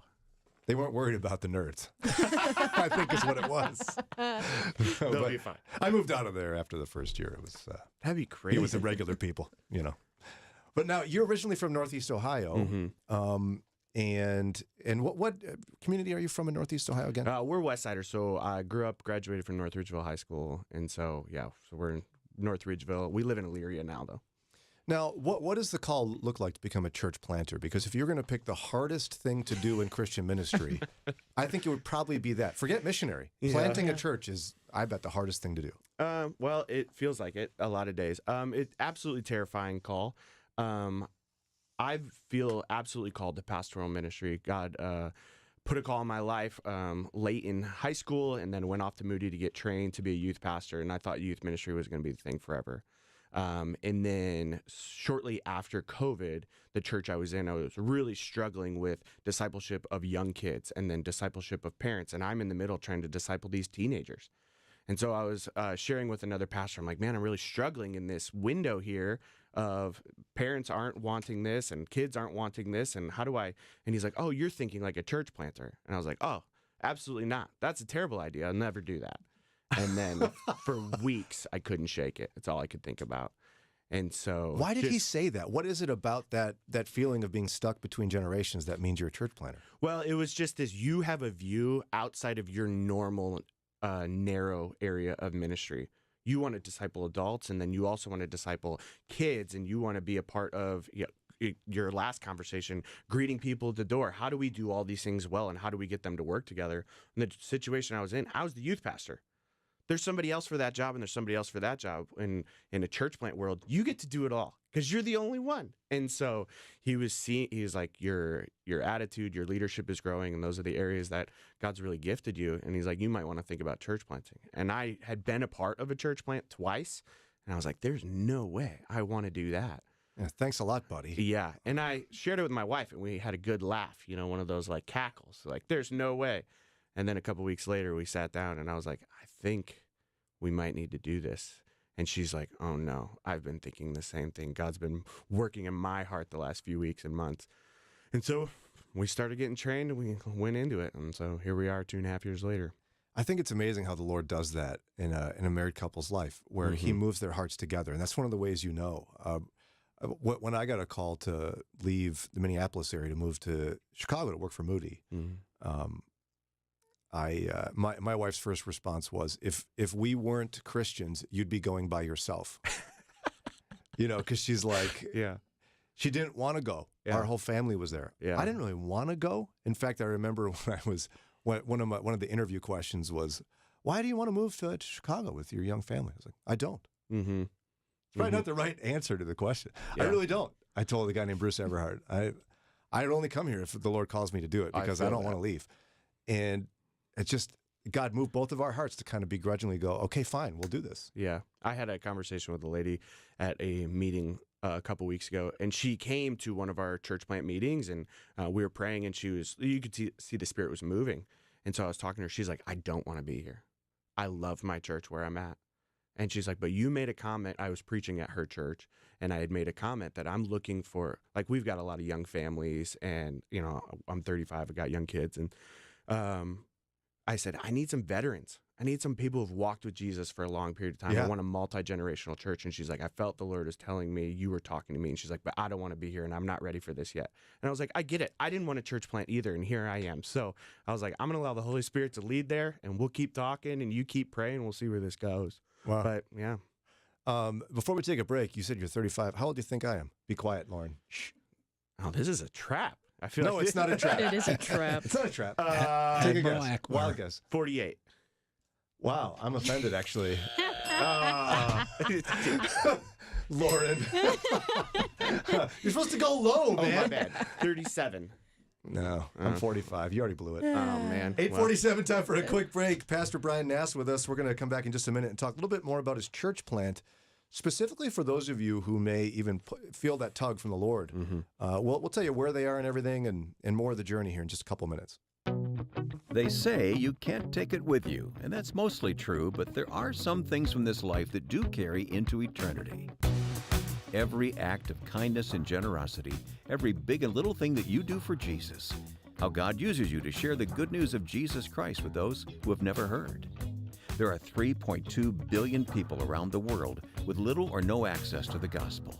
Many may live their entire lives never hearing about Jesus, not even once. But you could help change that today with a gift to support gospel broadcasts. This is Wayne Shepherd with the Far East Broadcasting Company, and I'm excited to share that we are focused relentlessly on reaching the unreached through radio, digital platforms, and social media. FEBC broadcasts the gospel in over 150 languages. This is the Great Commission in action, reaching those who have never heard, and you can be a part of it. Learn more at febc.org. That's febc.org. Moody Radio is on the air thanks to support from our listeners and businesses like Fellowship Home Loans. They'll talk about the numbers as well as your hopes, dreams, and the market's reality. Home is where the heart is. It's where families grow and where dreams are born. More information is at 800-804-7283. That's 800-804-SAVE or fellowshiphomeloans.com. Welcome home. Keeping your eyes on Jesus in a changing culture can be difficult. Let us help. It's Mornings with Bryan on Moody Radio, Cleveland. 8:49 WCRF. In studio with us is Bryan Nass. He's lead church planter of Vertical Church, who is planting here in Cleveland's west side. We'll get more specific here in just a quick minute, but to back up a few steps, people are always, I think, in their life struggling with calling. And I think call to be a pastor is a very specific call. If you can back up to that point, before the church planter part, like how did you know pastor was where the Lord was guiding you? Yeah, that's a great question. So through middle school and high school, I was involved in a really great student ministry. And then my junior year of high school, our church had a massive church split. And we lost all the pastoral staff. And I had a really great student ministry volunteer who stepped up to lead student ministry. And all the kids older than me left. So we had like 60, 70 kids in the youth group. And all the juniors and seniors left except me. And our family stayed. And so this guy leaned into me. He was like, Bryan, I need help leading this. And I was 16. I'm like, what are you talking about? I can't help you. I'll run a game. And maybe that's what I did, you know. And I led some teaching, and God really moved. And then we hired a youth pastor the year after I graduated. And people were telling him, like, hey, Bryan should be involved. He's been around. He's stuck around. He didn't leave when the church split. And he was a Moody grad. And he planned a trip to visit 3 different universities for some of the juniors and seniors. And I was already out of high school. I had already graduated at this point. And he took me to Moody. And in the plaza, he's like, we came here. We drove all the way here because I want you to come here. I think you're called to pastoral ministry. And That's pretty intense. I was going to school for business because I wanted to be rich. And Sure. so I was like, Yeah, bro. this is dumb. There's no way. Like, you know, maybe I have that same reaction always. But I was like, there's no chance. And again, God just kept working on me. And I didn't have great grades. And at that time, I'm not sure all the standards now, but at that time it was pretty hard to get into Moody. And so, and I wrote some pretty terrible essays. And I'm sure Lauren did too, so don't worry. Submitted not great grades. And God moved. And then I got to Moody and had really great professors that really invested in me, good roommates. And then one thing led to another, and here we are. I appreciate that story because I think people presume it's one of those, like the clouds part and thus saith the Lord, thou shalt be pastor. Like you didn't want it. Mm-hmm. And I think sometimes calling ends up that way. It's not that you're miserable in what you do. No. But I mean, I sometimes even worry about the person that knows from birth they want to be a pastor. I'm like, really? Why? Yeah. Like it's a hard job. Mm-hmm. You need to be called to it because it's such a hard job. Yeah, and now I love it. So it's like I'm not miserable at all. But, I mean, yeah. there's hard days for sure, but I'm not. I can't imagine doing anything else. I lost my job a number of years ago. I got let go, and I thought I was done, and God just pulled me right back in. It's like, okay, nope, this is where we're supposed to be. This is what we're supposed to be doing. So now, how did you determine where you're going to be planting Vertical Church? It's home. Yeah, so my whole family lives from Amherst to North Olmsted, essentially. And so aunts, uncles, cousins, grandparents. So I did a residency the last 2 years in Columbus at a church that I worked at in the past, just really learning and training to do this church planting well. And the goal was always to come back here. I had one lady in our small group. She's like, Bryan, why are you going to Cleveland? Just plant a church here. Nobody wants to go to Cleveland. And I said, that's why. Boo. And I said, but that's why I got to go. Yeah. Those are my people. That I feel a sense of calling and responsibility to this community and these people. I love these people, and nobody's coming here, but I want to be here, and so I want to. That's why we're here. When she clearly is delusional in some way. I mean, Yes. nobody wants to be in Columbus. That's the thing, right, Daria? I mean, I did leave there, so. There we go. So you're by where family is now. How do you even? You mentioned you got to preach at a church. Yeah. I mean, in some respects, the pastors have to know. Yeah. That you may end up grabbing some of their people. Yeah. Actually, this pastor, he's pretty incredible. He's on the west side as well, Gateway Church. And he got up at the end of the sermon and was like, all right, some of you have to leave and go with him. And so God's calling you to go and support him. So he's he's one of our supporting churches. And so he is actively recruiting people away from his church to go with us. What do you make of that as a church planter? I love it. It's missional, and so not hoarding people, not trying to grasp and hold on to people. We're kingdom minded, and so he's like, there's people in the area where you are planting that go to our church, so they need to go to your church, and be and so we've got a good network on the west side. There's about 5 of us churches that we kind of do a number of things together. The pastors were really tight, and we get along really well, and so he's one of those guys, and he's just really leading that charge of just like. Just sharing people and sharing resources, and yeah, they're pretty incredible. That's how it should be too. And it's even, you talk sometimes to people who are on elder boards or are pastors, and you hear about particular congregants who are miserable, and it's not a good fit for them where they are. But for whatever reason, they think their job is to just be miserable. Right. In this church, when really maybe God's calling you to go to the next place. Yeah. I mean, I don't think we need to view necessarily. I think we need to commit to a church body. Oh, but we need to be open to God's calling to go somewhere else at some point. Yeah. Have you ever read the book by J.D. Greer, Gaining by Losing? Okay. So I don't read much, so that's part of the problem. You can get an audiobook. You can listen to it. Do that back and forth to work. Is there a podcast version or? But his whole premise is that we send our best people. We're going to send our best people, and it gives room for new people to step up into positions and to roles and to grow in their calling. And so we got to send people, we share. And he's, sometimes we send people that's like, man, I don't want to see them leave. That's going to hurt. But God really uses that as an opportunity of us, leaning into trusting him and that he's going to fill those voids and financially and serving and all the different things that people, get involved in a church. And so Pastor Dan has really leaned into that and done a really good job with that and really supported us. I love that church culture. And I think I love that he got up and said, some of you need to leave. That's bold. Yeah. But it does set that standard of like, we are not the church where this is where you get saved and every other church. Not sure about them. Yeah. No, you need to have this open hand, I think. We're not competitors. No, we're not competitors at all. There's plenty of lost people out there that all of our churches could be filled. Amen. And That's right. The fields are white for harvest, so let's all get out there. Let's go. Yeah. So how did, to get more specific now, what about a location? Like exactly where are you in case folks are interested in when do you really launch? Yeah, so our goal is to launch in like September, October time right now. We're looking probably early October. We are planning as of now to launch out of the new North Ridgeville Academic Center, which is the new North Ridgeville Middle School. So we toured there recently, and they're going to allow us to use their facility for setup and tear down, which is great.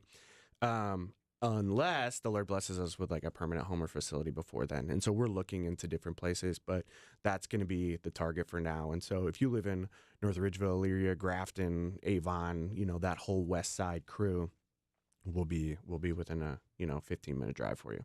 And maybe the Lord has been tugging on your heart to say, it's time. Yeah. Like you're in a great church, but it's time. I'd imagine you have meetings and such and gatherings so folks can get to know you and the kind of the goals of the new church, huh? Yeah. So we meet every Sunday night at the Gateway Outreach Center. So this Gateway Church, they have 2 facilities. And one of their facilities is an outreach center. So they gave me an office and then has a small auditorium and just like a foyer and some kids stuff. And so we meet there every Sunday night at 6:30. And the easiest way probably is go to our website. There's a contact form on there, and there's also an events page on there. You can kind of see what's going on because every once in a while we have a Sunday night off because there's something going on or whatever. But yeah, we meet at Gateway, and that's in North Ridgeville, so just off Center Ridge Road, North Ridgeville. What's the website? Vertical.Family. Can you believe that was still available? That's Yeah, Vertical.Family. So verticalchurch.family and vertical.family, I own them both. So either one of those. I don't know how that happened. Yeah, I know. You did it. I was pretty excited. .family is, I don't know if it's a new one or what, but every other vertical church, .com, .org, .church, whatever, they're all the good ones are taken. But we got .family, so, which I like because that's, our church is hopefully really relational, and that's the goal. So .family makes it, that's the goal. Yeah, Lauren and I tried to come up with a name for something recently, and it didn't go well because all the good ideas are taken, except yours. You had you had the first good idea in the 2000s here. Yeah. So, by the way, word on the street would be that you probably are as great of a church planter as you are because of Lauren's dad, Tim Downey. Tim Downey, one of my professors. Shout out. Yeah, Tim. Yeah, loved him. Yep. Tim Downey, what a guy. Yeah. Pops is what he's known to by the that's what my kids grandkids. call him, yeah. Gotcha. Yeah. GG I never and called him Pops. that, but it's not too late. It's probably for the best. You'll have to reach out to him. He'd be like, wait, I'm confused. Why? So go to vertical.family. If you're not familiar, do you put the W's there if you're not familiar? But you don't have to, I don't think. You just go vertical.family. You don't have to use the W's anymore. Vertical.family. What's the HTTP colon? Is it on the Yes. internet? On the webs? Don't need that anymore either. It's a series of tubes. //. So go to vertical.family. You meet in the area of North Ridgeville. Meet Sunday evenings. Go check it out. If the Lord's tugging on your heart, maybe it's time to explore something new. Pastor Bryan Nass, in spite of your Bryan being spelled wrong, we loved our time with you. Thank you. Well, Appreciate you. hopefully have you back. That'd be great. Love it. All right, it's just about time for us to get out of here. Tomorrow is Tuesday.